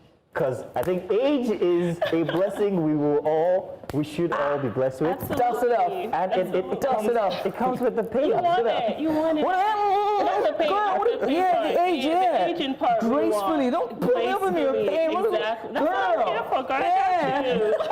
for, girl. So 40 is that place. It's like hitting 100,000 miles in your Toyota. You're like, okay, now we got to slow down. Feel things a little bit more. And it's always the joints. It's always the knees. It's always the back. It's these things. Coupled with our lifestyle here in Nigeria, especially if you have extreme ones like I do, it becomes a very big worry. Extreme? Yeah. Well, it's extreme. She's trying to play you a little bit. So how can we manage this once we are approaching 40, when we're 40, and after 40? So my biggest thing is you don't want to wait till you're 40 till you start doing things. Because just like your car, before the check engine light comes on, you want to go do your oil change. You want to make sure things are running properly. You want to tune it up. So the earlier you can get started, the better. You start to feel things more at 40 because at that age, our body just naturally... How would you know? But go on. Do you know how many patients I have had? No, it's his age thing. He always carries it in his chest. You understand? What you were saying, so we don't wait till we're 40. You don't want to wait till you're 40. What exactly do we do? you want to start doing things like moving more. So our body is meant to move. A lot of times we don't realize because we spend a lot of time sitting, especially in this day and age, we sit a lot. We spend a lot of time just being static, but our body is literally made to move. So the more you move, the more lubrication you can get in your joints, the less pain you can eventually have. Specifically, Judith, this is my interview. Yeah, go ahead. I'll let you in, but when I tell you. The producer just before we started said, I would like this to be a very experiential type of conversation. And I caught your sob, Matthew. I know you're talking about me. So allow me ask most of the questions. Please. Backache, okay. Lower backache. Absolutely. Is the bane of our existence. Yes. I and Matthew. How do we ward off as we approach 40 or manage after 40 back pain? Okay, so let's back up a little bit as to even why we get that. Our body, the way it's structured, unfortunately, our lower back carries most of the brunt of our weight. From the below, gravity is pulling you down, and then you're walking. So the middle, especially the lower back, is like the middle part of your body, and that just holds most of our pressure. And if you have a rotund stomach, exactly. It's even worse. Now, unfortunately, our back muscles are very, very small, so they don't do a lot in supporting us, and that's why it's important to get your core muscles as strong as possible. Why do you get the pain? We have these little thins, my mentor likes to call it jelly. It's like in between your vertebrae, and the thinner it gets, the more pain you start to feel. That's just natural. The older we get, the more stress we put on our bodies, especially people that carry things on their heads a lot. It's a lot of weight that you're driving down through your body. Now, how do you kind of subject that to manage that pain? You want to start doing some movements, back stretches, core exercises, back exercises. But these are not strenuous, are they? I'm concerned. No. I was going to say that if you, I know you're the doctor, but if you have very weak core muscles and you start to exercise, which is your ab, your core, you start to feel the pain in your back at first. But the stronger you get with exercising the core, the better your back. The all right, Dr. Judith. I know. Let her speak. Go ahead. Judy, we always work. So I remember when I first started exercising, that was the very first thing. Like whenever it's time for us to do core muscles, I'm like, get me out of this dump. I can't do it no more. Like, it's too much. But the more I kept doing it, the more it felt better. I could balance more and do, and it felt much more better. But stretch is very important. You gotta stretch after because it's tight. I feel like I'm being lectured by the two of you, but I'll take it. We're trying to help you. Thank you. It's a bit too late because I experienced. And that's the thing. So I already have these issues. Right. Lifting up my back the other day, ding! That was the end. I was out for 2 days. Now, how do I manage that? What kinds of movements? I wish you were here in your slack so you could actually stretch out. But what kinds of movements can we employ? Okay, so you want to start doing things. A big one I like to tell people before you even get out of bed. This is managing it now. Absolutely. Okay. Before you even get out of bed in the morning, you want to do a lower trunk rotation. So you're laying flat on your back, your knees are bent, and you're just moving your legs side to side. What that does, it just gives both sides of your back a little bit of a stretch. And I like to tell people, no pain, no gain. I really, really hate that phrase. I'm sorry. Thank you. Finally. I don't know why they say that thing. It's not. Pain is a signal from your body that something is wrong. Now, you can touch pain. You can feel pain. Because a lot of times when you're in that range, it's because that's kind of where you need to be working at. But don't push through it that, it's because it's hurting, so that means I'm doing something right. No. Touch pain, feel pain. But when you get to the point of that pain, stop. Then go back. Then go back and forth, back and forth. And like Judith was saying, you want to work on your core muscles. So your ab muscles kind of wrap around towards your back. It's kind of like a brace. The stronger you can get that brace, the more support you can get throughout your entire structure. Oh, boy. I was going to ask, right? Yeah. A lot of people would always talk about the knee. You know what I mean? Like, because we're trying to get the glute muscles, the maximum tight. Make it look good. You know what I mean? Right. So we're scoring the G. You know what I mean? Like, we're doing our weighted squats. I'm not going to lie. I'm in the gym. I pop those squats. Woo, baby! So we're out there, like, we're getting here, but the knees are tight, right? And so, but then I also do have like ankle pain, which is from years of accident in the first leg, second leg, dislocated the first ankle, broke the second one, right? So yeah, it's a lot. So I am, it's been, I think, a lifetime, imprisonment of taking, vitamins. So there's glucosamine, there's calcium, there's magnesium, there's all of this that I'm taking, which eases the pain, right? But I still need to stretch.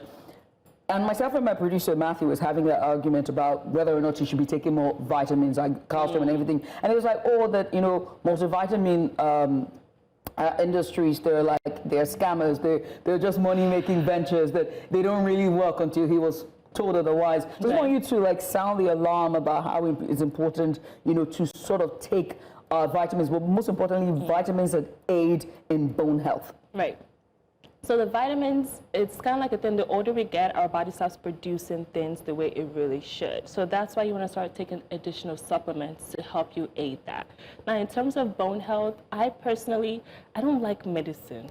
I'm sorry. Yeah, doctor. I'm a physical therapist, you know, so I'm sorry. I like to get things from natural products. So when you start eating your veggies, things like your spinach, and the Nigerian diet consists of so many naturally good things that we don't even realize how much goodness we're putting into our body, on like eforiru. So much nutrients. Egusi melon is an amazing, amazing source of protein, an amazing source of antioxidants to help you kind of support those things. Okay. So yes, if you're inclined to take multivitamins, calcium, magnesium, all the things that help you with your bone health and your joint health, go for it. But if you're someone like me, you're not really into that, then you want to lean towards more the natural things. Okay. Now, in terms of your knees, I like to tell people a lot of times our body mechanics, meaning how we're doing the exercises we're doing, matters a lot. So you might not be actually having the pain you're supposed to, maybe just the way that you're doing it. And sometimes that's why it's good to get a trainer. That's why sometimes it's good to like consult a physical therapist or watch videos. All right. So my next question is, would you be my trainer? Joking. I got you. So, I'll send you my bill. I'm not there. So now, 40 aches and all of that.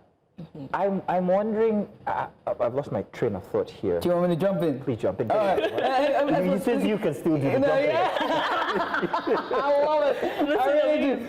Mobility is another issue that we have, right? And when I mean by mobility, I mean like sedentary lifestyle. Thank you. You know what I mean? Like, that's it. That's what I was doing. Sedentary lifestyle. Like, the truth of the matter is that our jobs are hectic, right? We never find the time.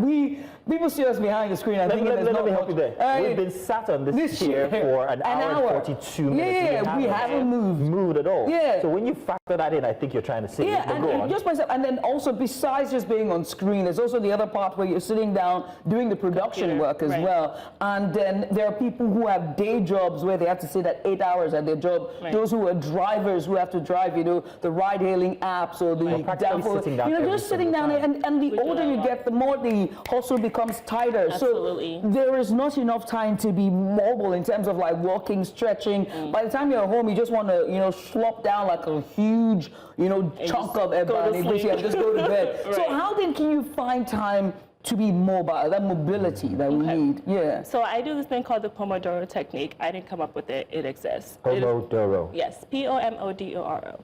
And essentially what it says is for every 25 minutes of sedentary work or focused work that you're doing, take 10 minutes to move around to kind of help you refresh. Because even the way the brain works, scientifically speaking, we can only focus on something for about 25 to 30 minutes before our brain starts to drift. So even while you guys were sitting here doing a little commercial break, you could walk around. Commercial? I'm not doing it. I'm doing it right now. Come on, walk around, stretch around a little bit. Same thing if you're working at home, you're on a computer. Some people, they do like a standing desk where they kind of stand and move around. If you can't afford to step away at your desk, do some knee touches, some toe touches, some little side-to-side twist.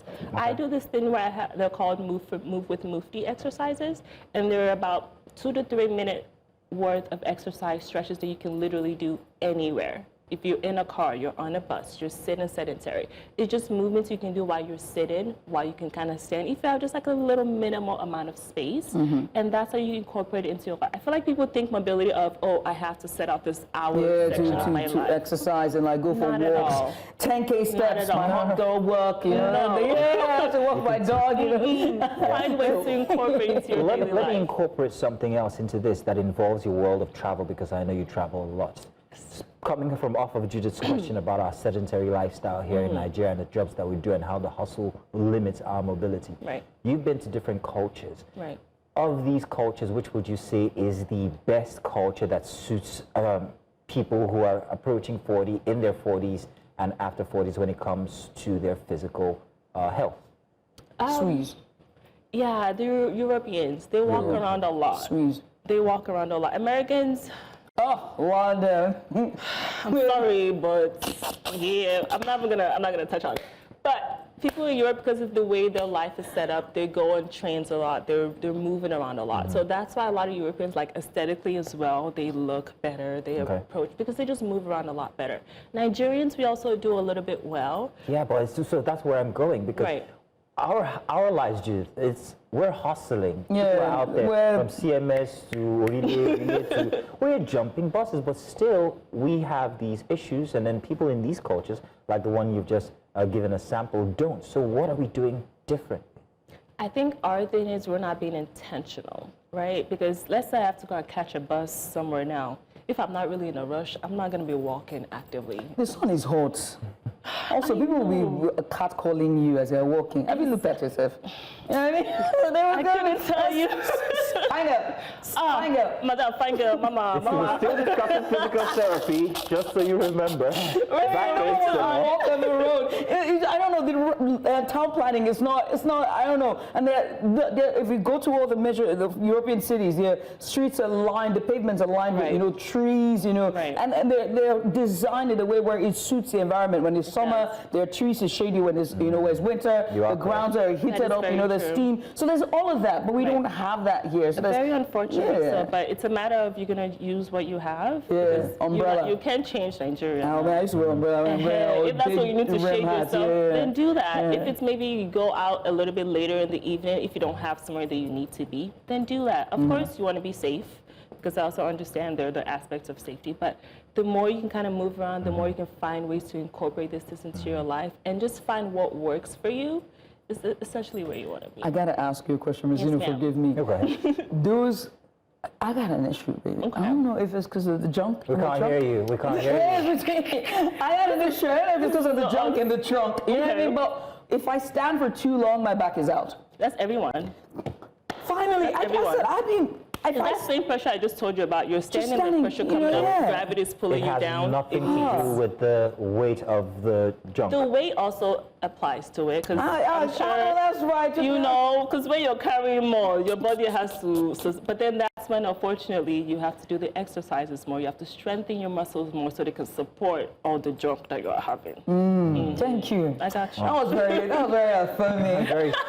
So my final question would be regarding gender now. Is it any different wherever you find yourself, whether male or female or transitioned?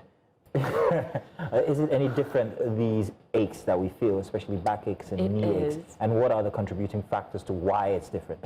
So unfortunately, women, we kind of experience it a little bit worse. Statistically speaking, women are more prone to things like osteoporosis. We're more inclined to things like sarcopenia, which is like the degrading of your muscles as you get older. So women, you need to kind of focus on your things a little earlier than the average man would. Now, this is not saying that men shouldn't also focus on it, but because of the natural, and even if you're transitioned, your hormones are still your hormones. You can't change. Because naturally it is what it is. So women, we do tend to, and that's why you want to do more of your vitamins as a woman. Start quite do more exercises. So the earlier you start for men and women, the easier it is. But I'm glad that you came over today. I'm glad that you're saying this so the producers and everybody hears, because I think I'm too sedentary. So I'm taking a break. Let's move around a little bit. Exactly.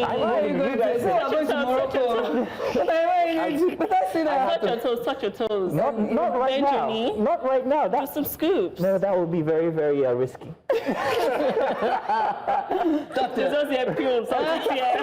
Something broke. I want to say thank you so much for coming on. Thank you. What do you think about proteins? There's now this whole buzz taking in more protein as opposed to fibers. Whatever happened to us taking fibers? Do you think that more consumption of protein will aid in retaining muscle? Our body muscles is protein. It's meat. So the more protein you can intake, the better. Dr. Mufti. Thank you so much. It's been grand. It's been wonderful. Absolute pleasure. Yes, indeed.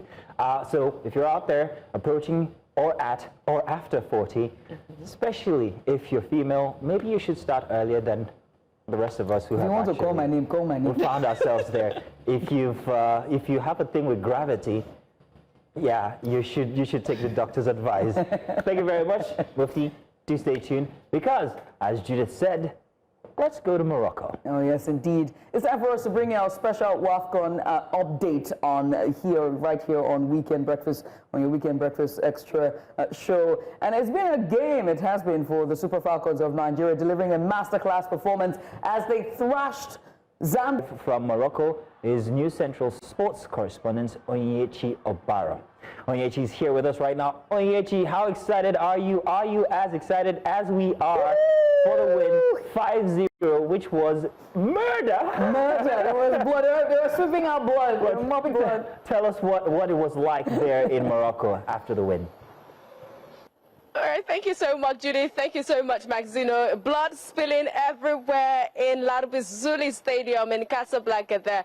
Of course, the Super Falcons were able to spell out Zambia without leaving out the A, because that 5 goal is for Z, for A, for M, for B, for I. Without the A, we came to show workings. So it was excitement in the air yesterday. All players excited, the coach satisfied, and the fans were indeed elated by that win.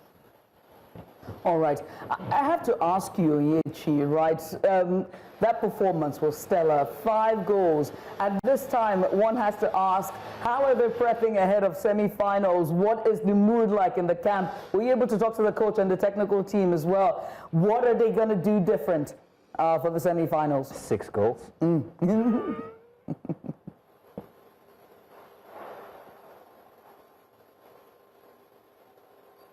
That question. Onyechi, I was asking, you know, now they're heading into the semi-finals. This is a very crucial match ahead of, you know, the finals. One has to ask, what's the mood like in the camp? And more importantly, for the coach and the technical team, what would their tactic like will be? What differences will they be making to the lineup ahead of the semi-finals?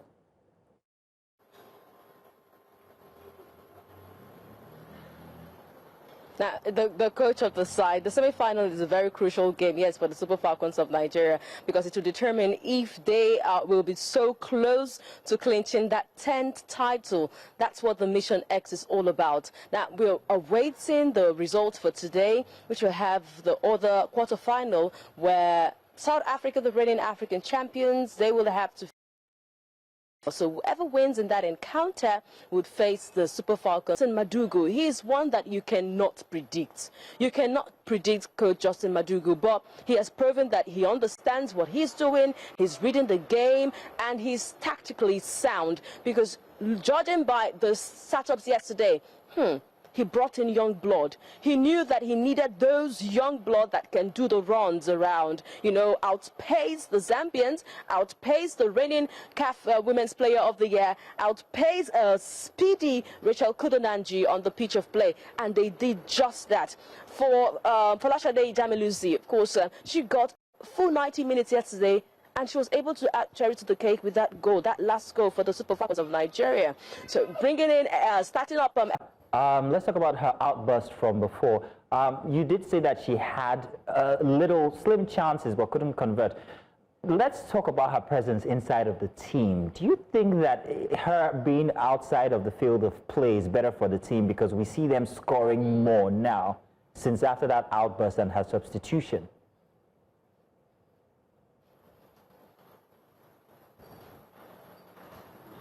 No, I do not. She's very vital, both on pitch and off pitch. Very, very important, because she's been to the WAFCON a couple of...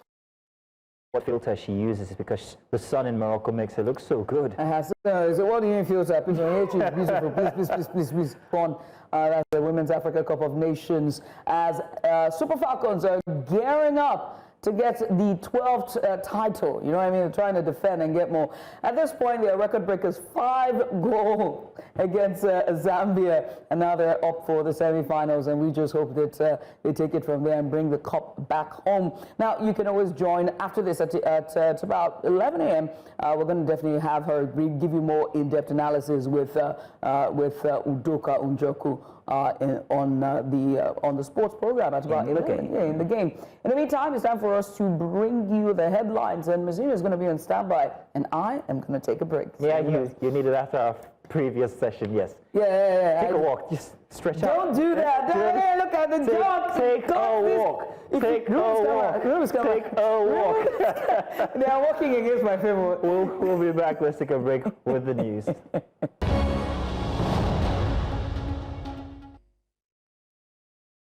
Good morning again and welcome. It's time for the headlines. My name is Mazino Appeal.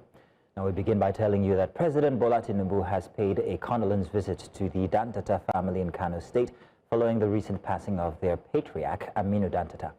The visit was marked by a deep show of emotion and heartfelt tributes describing the late industrialist as a man of immense personality, honesty, and integrity.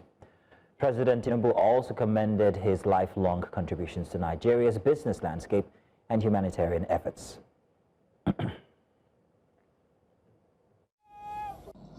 I sympathize with you. I sympathize with the entire nation.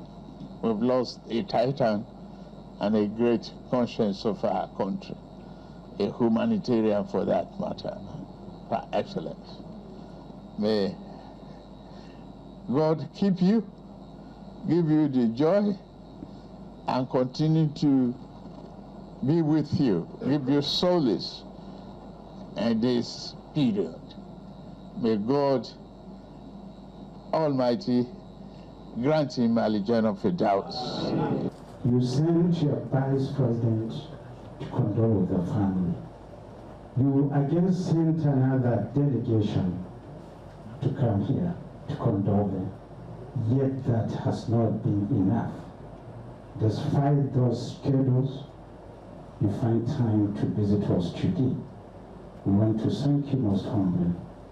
We pray to Allah subhanahu wa ta'ala for the repose of our elder statesman and father to rest in Jannatul Firdaus. On behalf of the family, we thank you wholeheartedly and we wish you all the best. This has proven that it's not only the family that is mourning, the state of Kano is also mourning, and you have proven that the country is also mourning his demise. Meanwhile, family of late elder statesman and philanthropist Aminu Dantata has lauded President Tinubu for his condolence visit. Now, his condolence visit was to the family home in Kano despite the tight schedule of his office. One of the sons of the late Dantata, Bashir Dantata, made this known in an exclusive interview with News Central following the visit by the president. He says the president's personal visit is indicative of his love for the late patriarch and citizens of the country and assures that the family will put in their best to sustain their late father's legacies.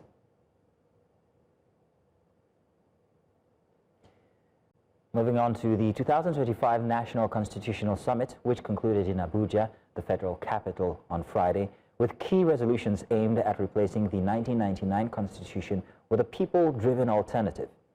The summit was convened by the Patriots, a coalition of elder statesmen and national icons. The event saw moments of tension and disagreements, particularly over issues such as system of government and geopolitical restructuring. However, organizers say those concerns have been resolved through consensus and broad consultation across Nigeria's 6 geopolitical zones.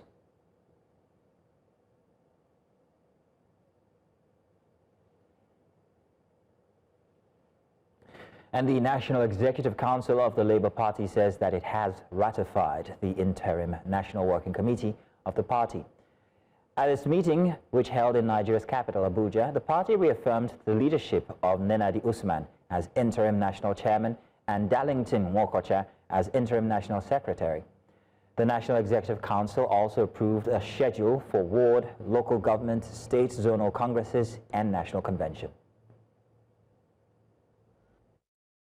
We need to work now. I want us to focus on working ward, local government, state, national congresses. If we do that, I'm telling you that we are good to go. Comrades, the NLC that facilitated the formation of this party is still there, and we have not abandoned the party. And then on behalf of NEC, I've had a little discussion with our Baba here. We also would like to appeal to all the people who have grievances, including Barrister Bude, to sink their differences and let us work together to make this party a strong and viral party. That is if they like the party. The Lagos State chapter of the Labour Party has expressed its concerns regarding the irregularities that happened during the just concluded local government elections in the state. The statement, or rather the state chairman of the party, Dayo Ekong, made this known at the party secretariat, where she accused both the Lagos State Independent Electoral Commission, LASIEC, and the ruling All Progressives Congress, APC, of nefarious activities that affected the overall electoral process. She, however, revealed that plans are underway in taking the matter to court. The deliberate use of pencil for result sheets under the flimsy guise of reducing error was nothing short of an open invitation to alter results. And I say it that it is a tactic straight from the fraudster's handbook. If the election had been free and fair, because the sympathy of the people lies with Labour Party, that happens to be the People's Party, we would have won the election. But we all saw it. For the media people that went round during the June 12 election, there was very low turnout of voters. And the ones that even wanted to come out, just like I said, were intimidated and warned not to be there. Some were beaten. The Nigeria Center for Disease Control and Prevention has issued a nationwide alert warning of a potential spike in cholera, yellow fever, and dengue fever cases. In a statement signed by Jide Idris, its Director General, the NCDC said the alert follows recent forecast by the Nigerian Meteorological Agency, which identified Sokoto, Kaduna, Zamfara, Yobe, and several other states as being at heightened risk of flash floods in July. The agency also raised concerns about yellow fever and dengue fever, both of which are spread by mosquitoes that thrive in stagnant water left over from floods. The NCDC confirmed an outbreak of dengue fever in Edo State between June 9 and 13, with lab tests validating the surge in cases. Now that's all the headlines this hour. Do stay with us. We've got one more hour of conversation inside of Breakfast Extra.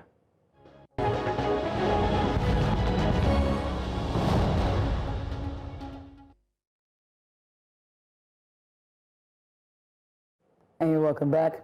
It's time for us to focus on our economy of the nation, as the warning signs are getting louder. And this week, the International Monetary Fund, IMF, added to its voices, or rather its voice to growing concerns about Nigeria's fragile economy. In its latest report, the IMF forecasts that Nigeria could lose up to 0.5% of its GDP in the coming year, citing multiple vulnerabilities from declining oil revenues and weak tax collection to persistent inflation, currency instability, and mounting debt.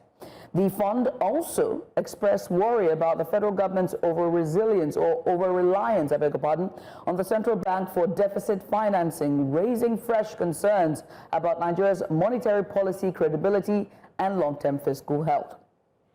So what does the 0.5% GDP contraction actually mean for jobs, prices, businesses, and also household income? And is there a way to cushion the fall? Well, joining us to unpack the numbers and the implications is Dr. Gospel Obele, economist and public policy analyst. Dr. Obele, you're welcome. Thank you very much for joining us this morning. So let's start with the headline, 0.5% GDP loss. How serious is that for a country like Nigeria? Can you help us and our viewers also contextualize the impact? Thank you. Thank you very much for having me. Really good to be here on the bright Saturday morning. Yes, so the IMF have always had, views about the Nigerian economy, and to a large extent, 8 out of 10 times, Nigeria look very positive. And but if you look at the construct of the Nigerian GDP, I mean, it's hovering around 3%, 2.9, 3%, 3.5, thereabout, and all that. The construct of the GDP is such that we have over 95% of the economy currently non-oil driven, and a significant bulk of the economy is also services driven. So technically meaning that you have a lot of young people, a lot of women, a lot of institutions who are playing in these spaces. That's got nothing to do with oil. But the challenge, on the other side of things has been that the Nigerian economy hasn't been able to activate or formalize or organize the potentials and prospects of the non-oil economy. So yes, I don't provide GDP loss for Nigeria. I would not think it so much, I won't take it too hard, because the real drivers, the real sector, the real drivers of the Nigerian economy, to my own sincere and humble opinion, is still very much intact in terms of the vibrancy of that economy in contributing to the economic growth. In as much as we haven't done enough good work to organize those sectors. For instance, we don't have a strategic national services policy that plugs into the growing digital services component of international trade, which is, at least 15% higher than the global goods traded, all right? So we have a 58% vibrant economy on services. We have 94% on non-oil sector. So that's to tell you that the potential for the economy to really grow and scale is really there, but we haven't unlocked it yet.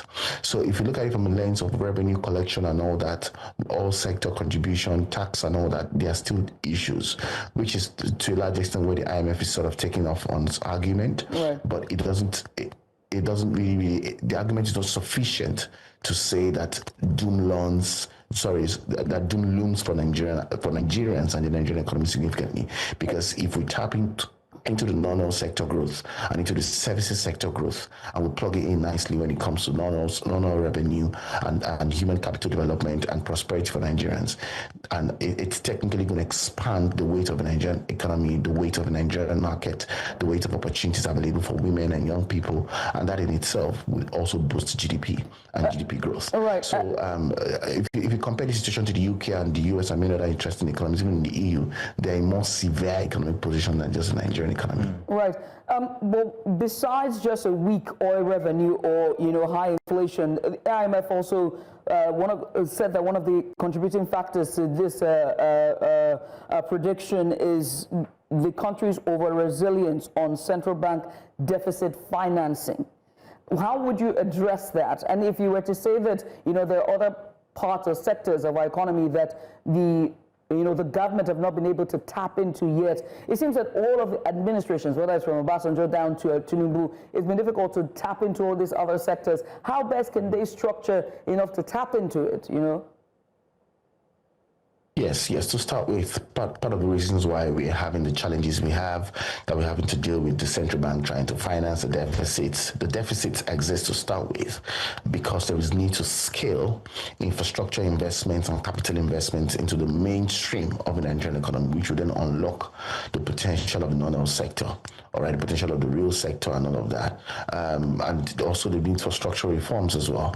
But we've seen that on one hand, when you think about it from a more broader perspective, looking at it from the context of Obasanjo to where we are now with President Tinubu, there hasn't been, we significantly underestimate the efforts, the investments and the infrastructure, plugins that are required to be able to scale the non-oil sector, the regulatory vibrancy, the patient capital, and all of those interesting things that need to be at the fore and need to work intertwinedly in a very interlinked way to unlock the potential. And also even when you talk about how we position the non-oil sector and businesses who are able and ready to export, how we positioning them for increased FX flow and all of that, or increased earnings, revenue and potential and all that. So it's a lot more to do with market dynamics, how we are governing and leading on the market front of things, and how we are resourcing those opportunities for significant real sector players in the local economy. And I think it's a bit that we haven't gotten right.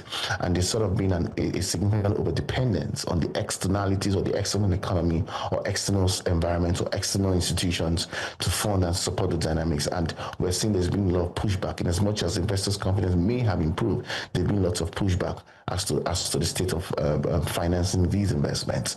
So these things must be in place to be able to unlock that. And we haven't prioritized the non-oil sector enough in terms of support, in terms of incentives to grow and all of those things for businesses or even institutions at scale in that regard. That's on one end. On the other side of things, you also want to think about the fact that currently the Nigerian economy, the economy needs to be productive to be able to resource itself at a level. Debts and all those elements are not really, really bad, at a very, very strategic sense. But the big question is that the monies you've raised before, the monies you've accessed before, what did you spend them on? Where did you plug them in? So in terms of structural reforms, we've seen how the budgets have been designed. We've seen how infrastructure spendings have been done. There's a lot of misalignment. There's a lot of poor understanding of how the economics of those governance needs to work to power these sectors that would have high returns on investment to start with. So when you don't have those strong disciplinary elements when it comes to the fiscal side and even the monetary side as well, you then begin to have a lot of situations where you're producing a budget where it literally drains out money, and the monies are not significantly invested in capital projects that have high return on investment. So these are part of the issues that we're faced with that impact generally our current economic situation.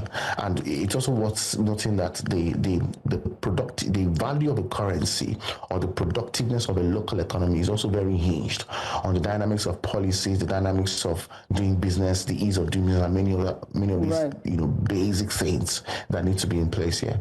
Yeah.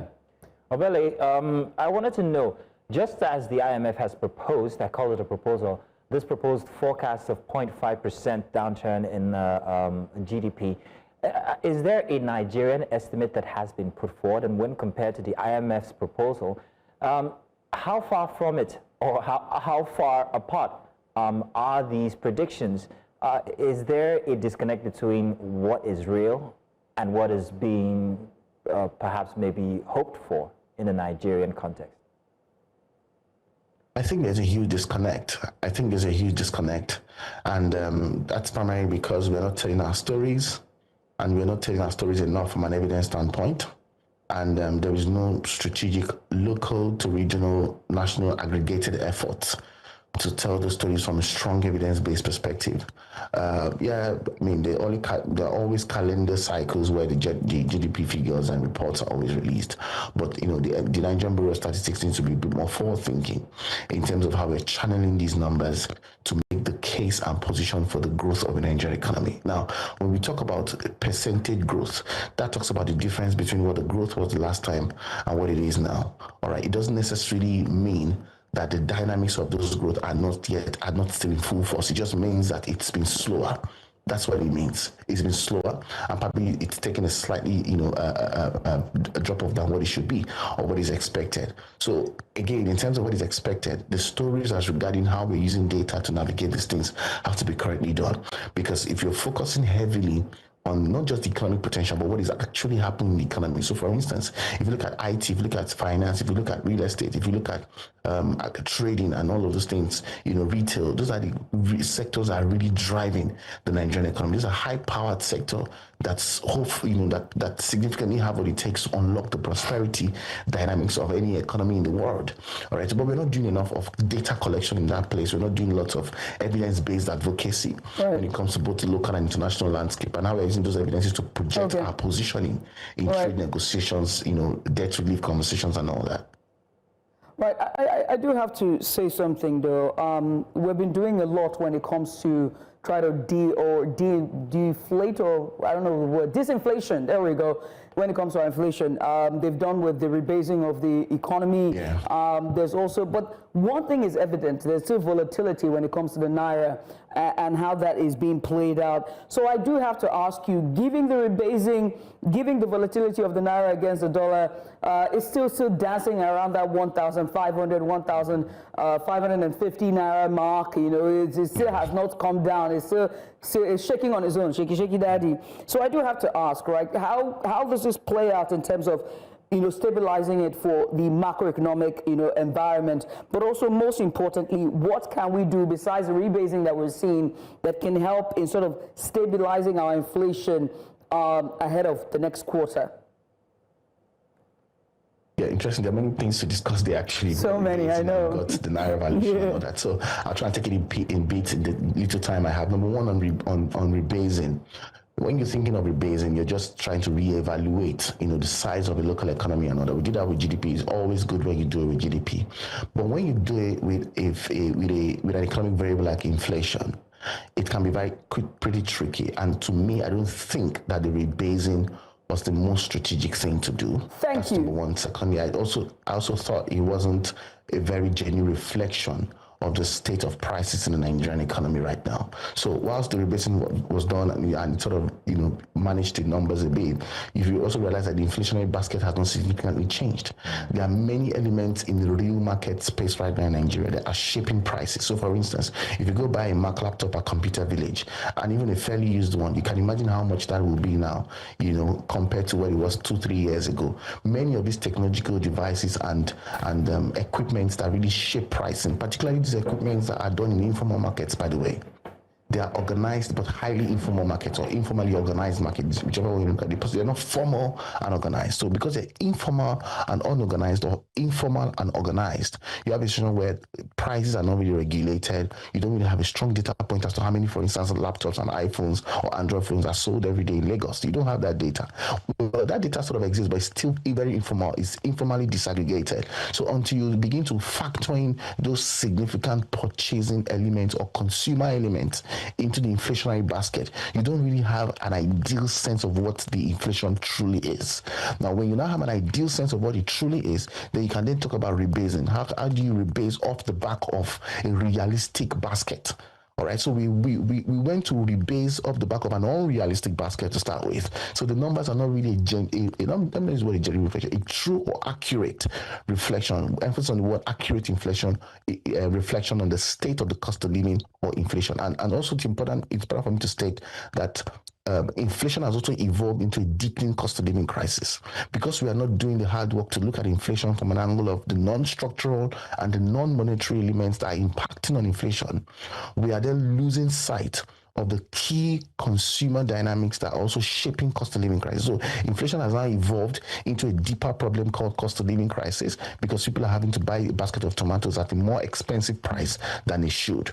But when you now look at inflation from a more policy angle, people are using, not only people, banks and central banks are using interest rates and all that. And to me, that's very reactive and not really proactive in the times we live in. So there's need for us to rethink that rebasing. I don't think it was a very reflective.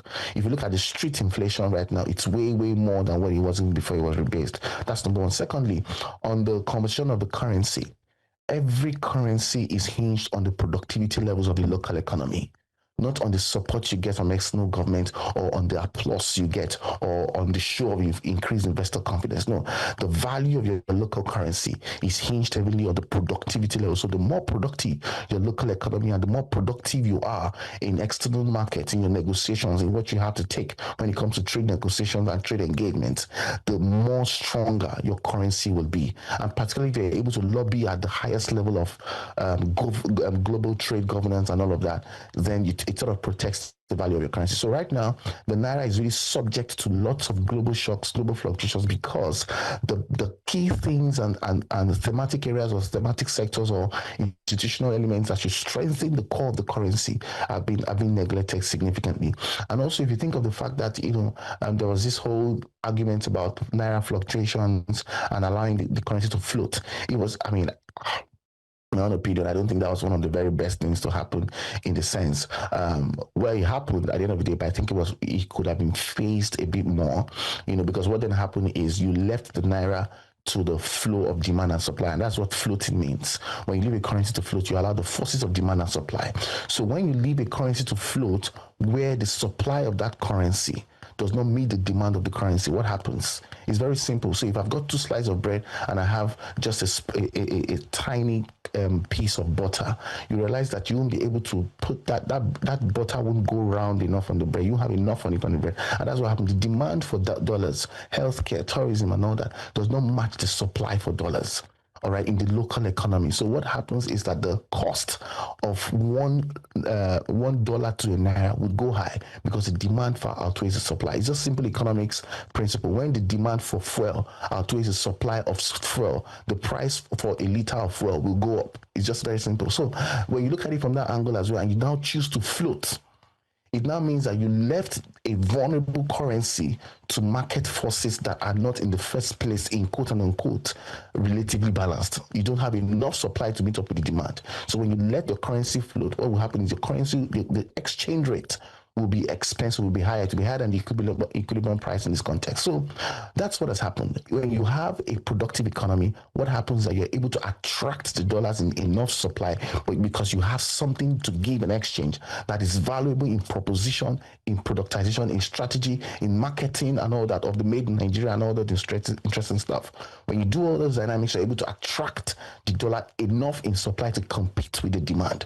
When it competes with the demand, in fact, part of competing with demand is also disincentivizing the elements, incentivizing the elements that attract people to go for tourism outside the country. So build the hospitals here, establish healthcare institutions, create a cancer survivorship center so that people abroad can come and spend their medical tourism pounds in Nigeria, finding more cultural competent care to cancer. And those interested. When you begin to do that, you reduce the weight of the demand on dollar. You've increased the supply outside on all that. And because what's going on, it will now reach a genuine exchange, which is what we term as equilibrium price. Dr. Obele. Yeah, I don't know if you get what I'm trying to say. Yeah, we do. I wish there was enough time for us to continue with this discussion, but like you said, like you rightfully put, that was a thesis question.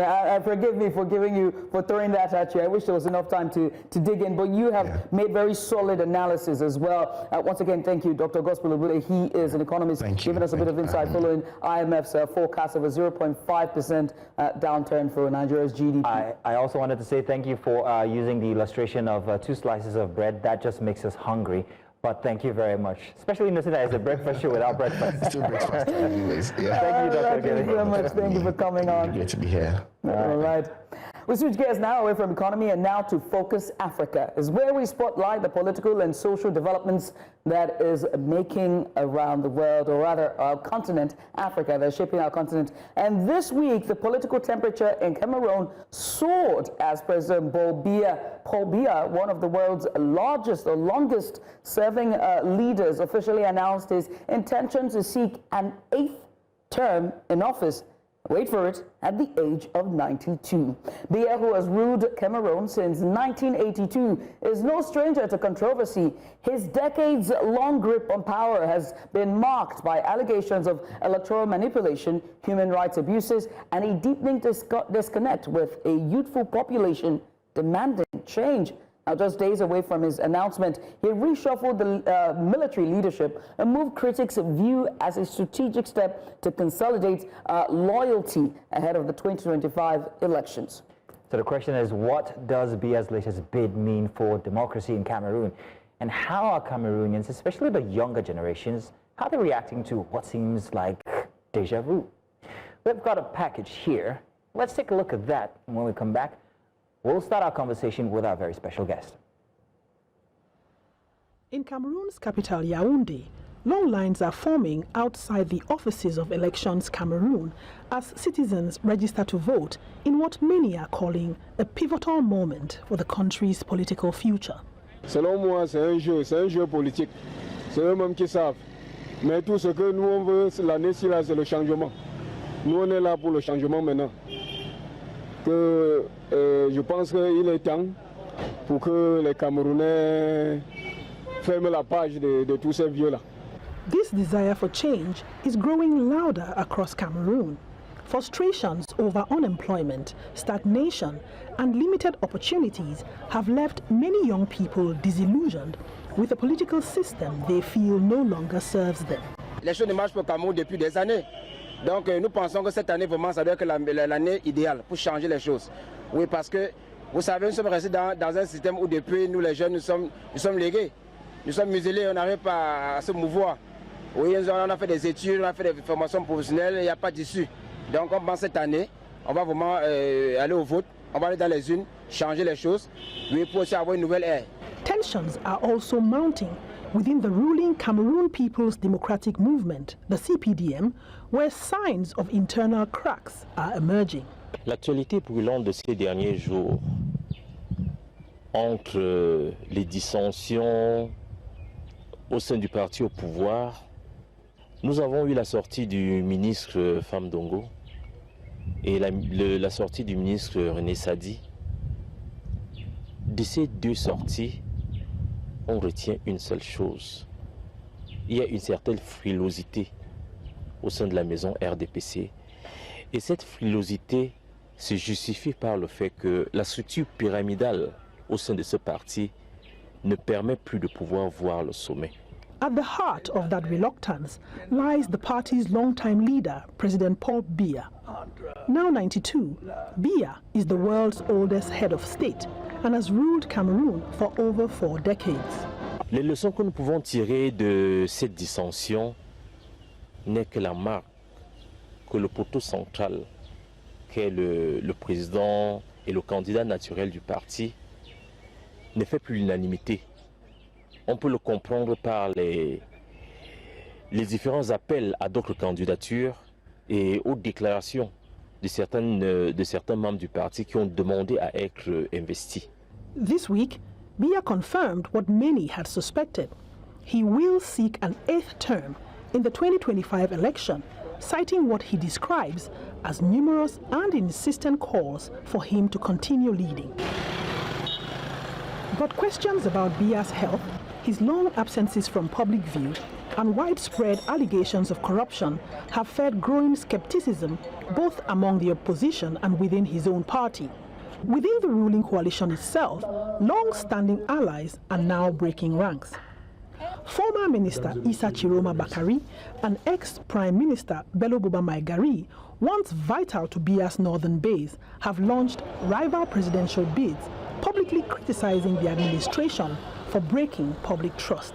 Nous avons plusieurs équipes qui, chacune d'elles, veut remplacer le père. Et ça se fait voir dans ce qui est en train de se passer entre le secrétaire général de la présidence qui convoque, le secrétaire du RDPC, les ministres qui ne sont pas d'accord avec lui. Pourquoi? Parce qu'il y a des ministres qui ont travaillé depuis très longtemps avec le président.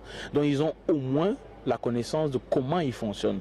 Et si aujourd'hui vous remarquez qu'il y a certains qui n'ont plus la légitimité, même au sein du parti, c'est parce que le papa ne tient plus les rênes, c'est tout. Et aujourd'hui, cette cacophonie montre à quel point non seulement le gouvernement est divisé, et le gouvernement n'est plus apte et capable de tenir ce pays. Il faut un gouvernement nouveau.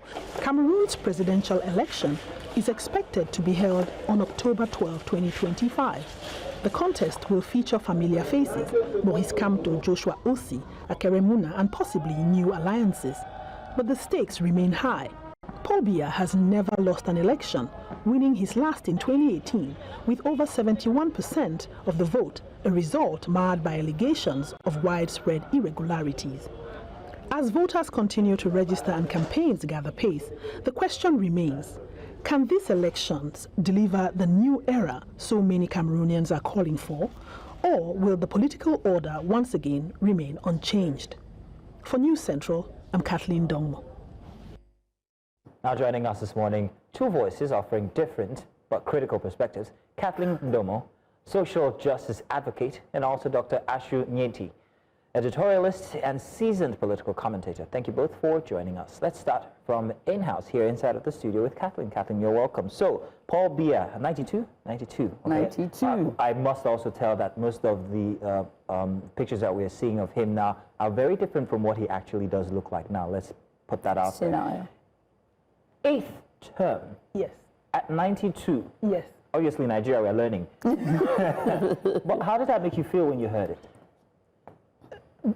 Disappointed, but not surprised. Okay. As you've heard from the report, people have had it with not just the longevity, but the fact that that longevity has not translated into the kind of governance that they want, into the services, into the basic needs, into the democratic outflow that they expected when Biya became president in 1982. And so the frustrations... Sorry, 1982. Yeah, that's kind of, I was born a year before. So the frustrations have simmered and simmered and simmered. And at this point, the calls for change are so loud that even within, as you heard in the report, even within the president's own ruling party, there are factions and different alliances being built because really and truly, when you rule for 42 years and the dividends of that leadership is not seen, then the people get to a point where everything just explodes. And that is where Cameroon is at. As a Cameroonian myself, I have voted in 3 elections, and it has never translated into what we have expected. And so you cannot blame the average Cameroonian, especially those who spoke in the report, for wanting something that they deserve as many as adults they have become. But to add to that, and regarding the Cameroonian people, maybe it's the culture, I do not know, but why does it seem like they seem so long-suffering? After 42 years, we're only just beginning to see rumors of agitations now for his longevity in governance. So I'm wondering why exactly Cameroonians have been that laid back as against Kenyans or Nigerians? A couple of weeks ago, the NRC released a report, and I'm going to tie this together. The NRC released a report that Cameroon has the most neglected humanitarian crisis in the world. It's the same thing as the apathy that the world cries about and people say that Cameroonians do not speak up, Cameroonians are apathetic. It's simple. When geopolitics does not really reflect the needs of either the region or the continent or the world, nobody cares about your story. And so Cameroonians have agitated for a very long time, for over 35 years. Cameroonians have agitated. And two reasons why, just to answer your question, 2 reasons why the world has not heard that Cameroonians are agitating is simple. One is internal stifling of civil society and the voices of Cameroonians. And they've done it in 2 ways: the direct repression and also the legal repression. Currently, for example, any opposition party that does not have an elected official cannot field a candidate. These are the different mechanisms that the government has used. In 2011, the constitution was changed to ensure that the current president remains president for life. These different mechanisms, whether by policy, by law, or by direct, dissent, oppression, has caused the voices of Cameroonians to be stifled. A lot of people have been killed. A lot of civil society organizers have left the country simply because it just doesn't make sense to continue to fight a government that has captured the state. Makes you wonder, with the shrinking civic space already shrinking, it makes you wonder, the risks that opposition voices would now have to face as well. We're going to get into that, but let me come quickly to Dr. Inyinti, who joins us live as well, virtually. Doctor, you have covered Cameroonian politics extensively. Let's start with you. Are you surprised with Paul Biya's bid for an 8th term, at giving, the political culture that is surrounding his leadership? Let's start there. Thank you very much, ladies and gentlemen. Before I answer your question, permit me to respond a little bit to what my dear sister in the studio said for some little correction. So this attitude of many people are referring to a group of people, Cameroonians, as if they were representatives of Cameroonians is always overboard. Because in a political environment, there are those who are for a given candidate and there are those who are against that candidate. Maybe it would be more accurate and more appropriate to say those who are against have been agitating. Of course, those who are his supporters will not be agitating. That is the first point. Secondly, the constitutional amendment was in 2008, not 2011. I just wanted to make that slight correction. Now, back to your question. The truth is, the candidature of President Paul Biya is a surprise to those who do not understand the political dynamics in Cameroon. But for those of us who are keen watchers, who are connoisseurs of the political space in Cameroon, it didn't come as a surprise at all to us. It is true that in July of 2022, the President of the Republic granted an interview in which he insinuated that when the appropriate time will come, he will let the public to know whether he will go back to his village or he's going to continue. But that was a dramatic suspense at that time. But in December, on the 31st of December 2024, during his end of year address or New Year address to the people of Cameroon, he gave the first hint that he would like to continue. He said that his determination to continue giving Cameroonians what they need is growing day by day. That was a first hint for those who are keen, who understand the political dynamics in the country. Then secondly, on the 10th of February 2025, when he made his traditional speech to the youth, because he does that every year, he told them that in the face of their challenges, he will continue to stand by them in resolving the substantial or residual issues that they face, unemployment, and other difficulties and challenges in life. So from that perspective, those of us who are keen observers already knew that he would likely run or contest this year's election. And when he finally, last Sunday, when he finally published on his X page his intention to run again, it didn't come as a surprise to many of us because we already saw the signs. The indications were there, and of course he had given the hints for those who are not politically unaware, for those who are politically savvy, who already knew that he was going to run again. You're a political commentator, you're an editorialist, you have watched politics play out, not only in Cameroon, but the entire continent of Africa. He's ironclad on power for over 40 years, and now going for an 8th term, reviewing the Constitution in 2008 or 2012, and then reshuffling the military, which have now raised eyebrows. In your view, is that democracy? Should this be democracy? Because if you're shrinking civic space, if you are putting the opposition voice at risk, and you are suppressing media, what does it say about the strength of democracy, the health of democracy in Cameroon?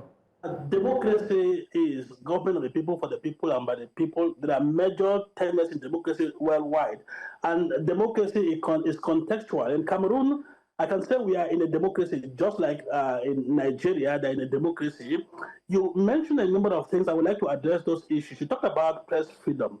I would like to mention that when President Paul Biya came to power, in 1982, there was only one media house in Cameroon, that's the Cameroon Radio Television. That is the Cameroon equivalent of the NTA in Nigeria.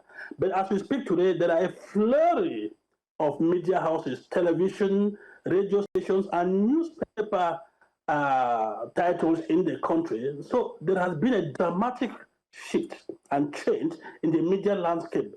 It is true that there are some residual issues on security of journalists, access to information, the need for Press Freedom Act, etc., etc.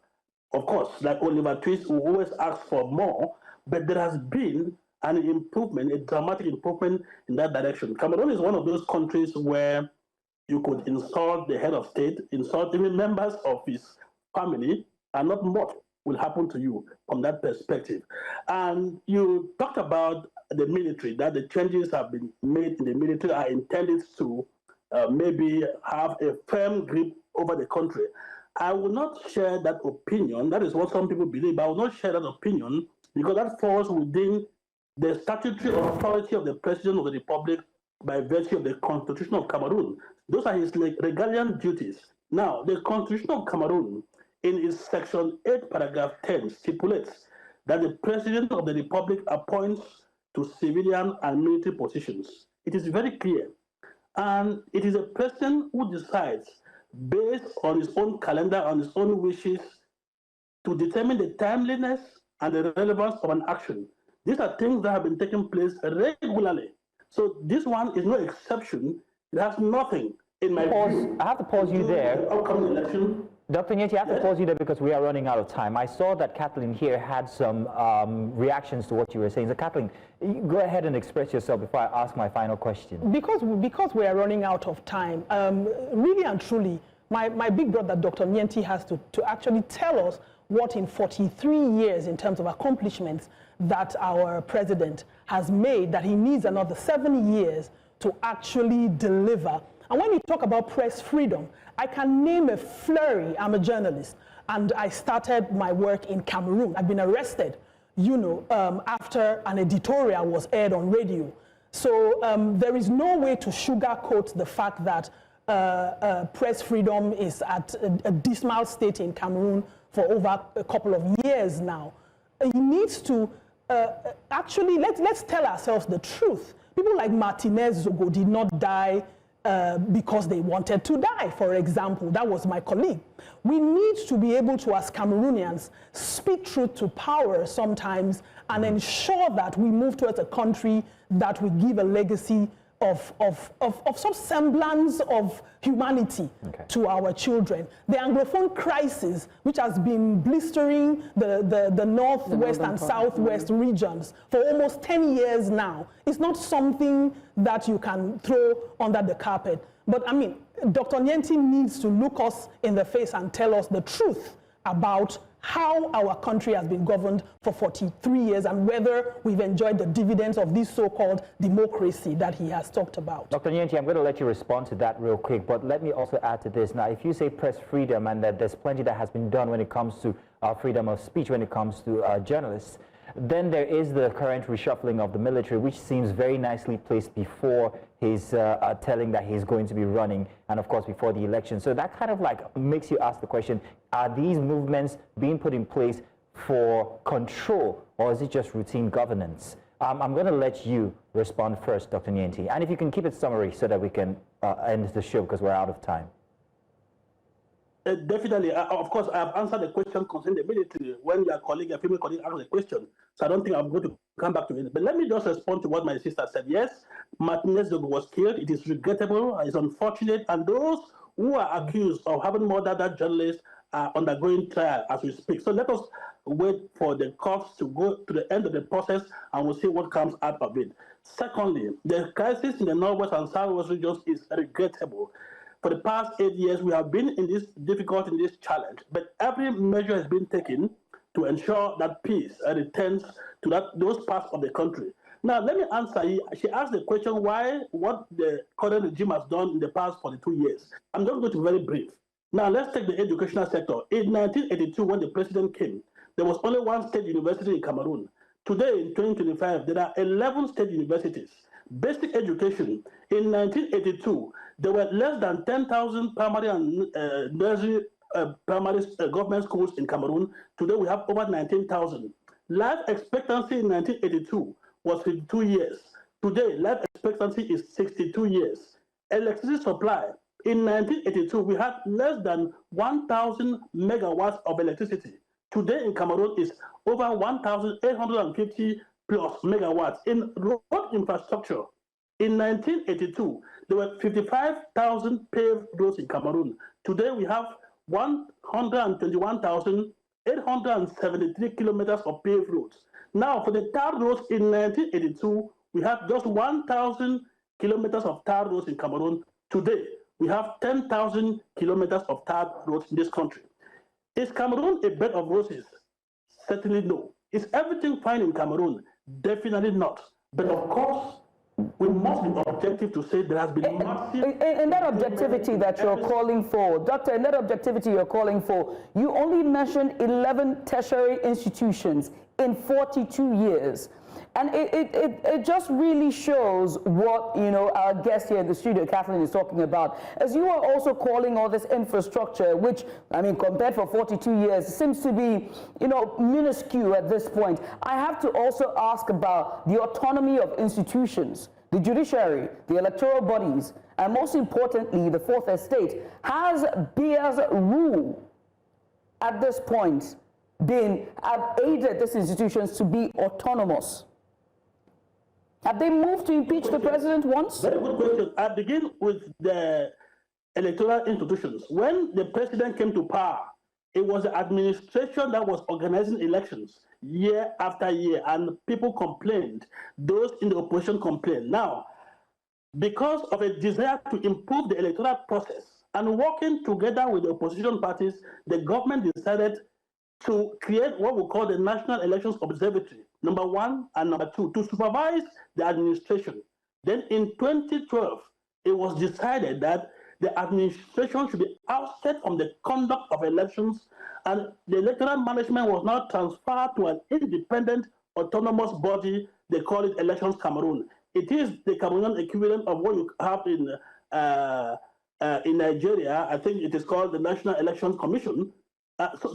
This is how the electoral organization has morphed from something controlled entirely by the administration to an independent, autonomous body that today conducts elections in this country. Talking about the judiciary, Cameroon operates under the institutional framework or paradigm of Montesquieu, which talks about the division of powers, separation of powers, the executive, the judiciary, and of course the legislature. Section 37 of the Cameroonian Constitution is very clear that the judiciary is independent of the executive and of the legislative bodies. So you see that judiciary operates separately. It is true that by virtue of institutional checks and balances, the President of the Republic ensures the independence of the judiciary as the institutional head and representative of state apparatus. But in terms of practical operational functioning, the judiciary in Cameroon is autonomous and is independent. For your submission there, but I will give a final platform for Kathleen here, because you've said so much. Kathleen, we've got very little time, so if you please just round off your final. Just very simply, when you are the player and the referee in your own game, it's very obvious how the outcome of the game is going to be. All of these institutions, the judiciary, the military, the electoral body, every single one of them is detected, appointed, everybody appointed there is done by the president. They have the yam, they have the knife, and they control how that works. Tell me how a population is supposed to function under such state capture. We're going to leave that rhetorical. Thank you very much, Kathleen, for joining us. Thank you very much, Dr. Nyeti. We wish we had more time. Maybe we should extend this to another conversation as we see things progress in Cameroon. Thank you once again for joining us. Thank you. And to the viewers, we want to say thank you for sticking with us for the Saturday edition. Yes, we had no time for most of what we were talking about because they got so exciting. And Kathleen, thank you for bringing the fire. Thank you. Thank you. Thank you. Pretty much all we got to take here right here on the show. Thank you so much for tuning in from 8 o'clock down to this very minute.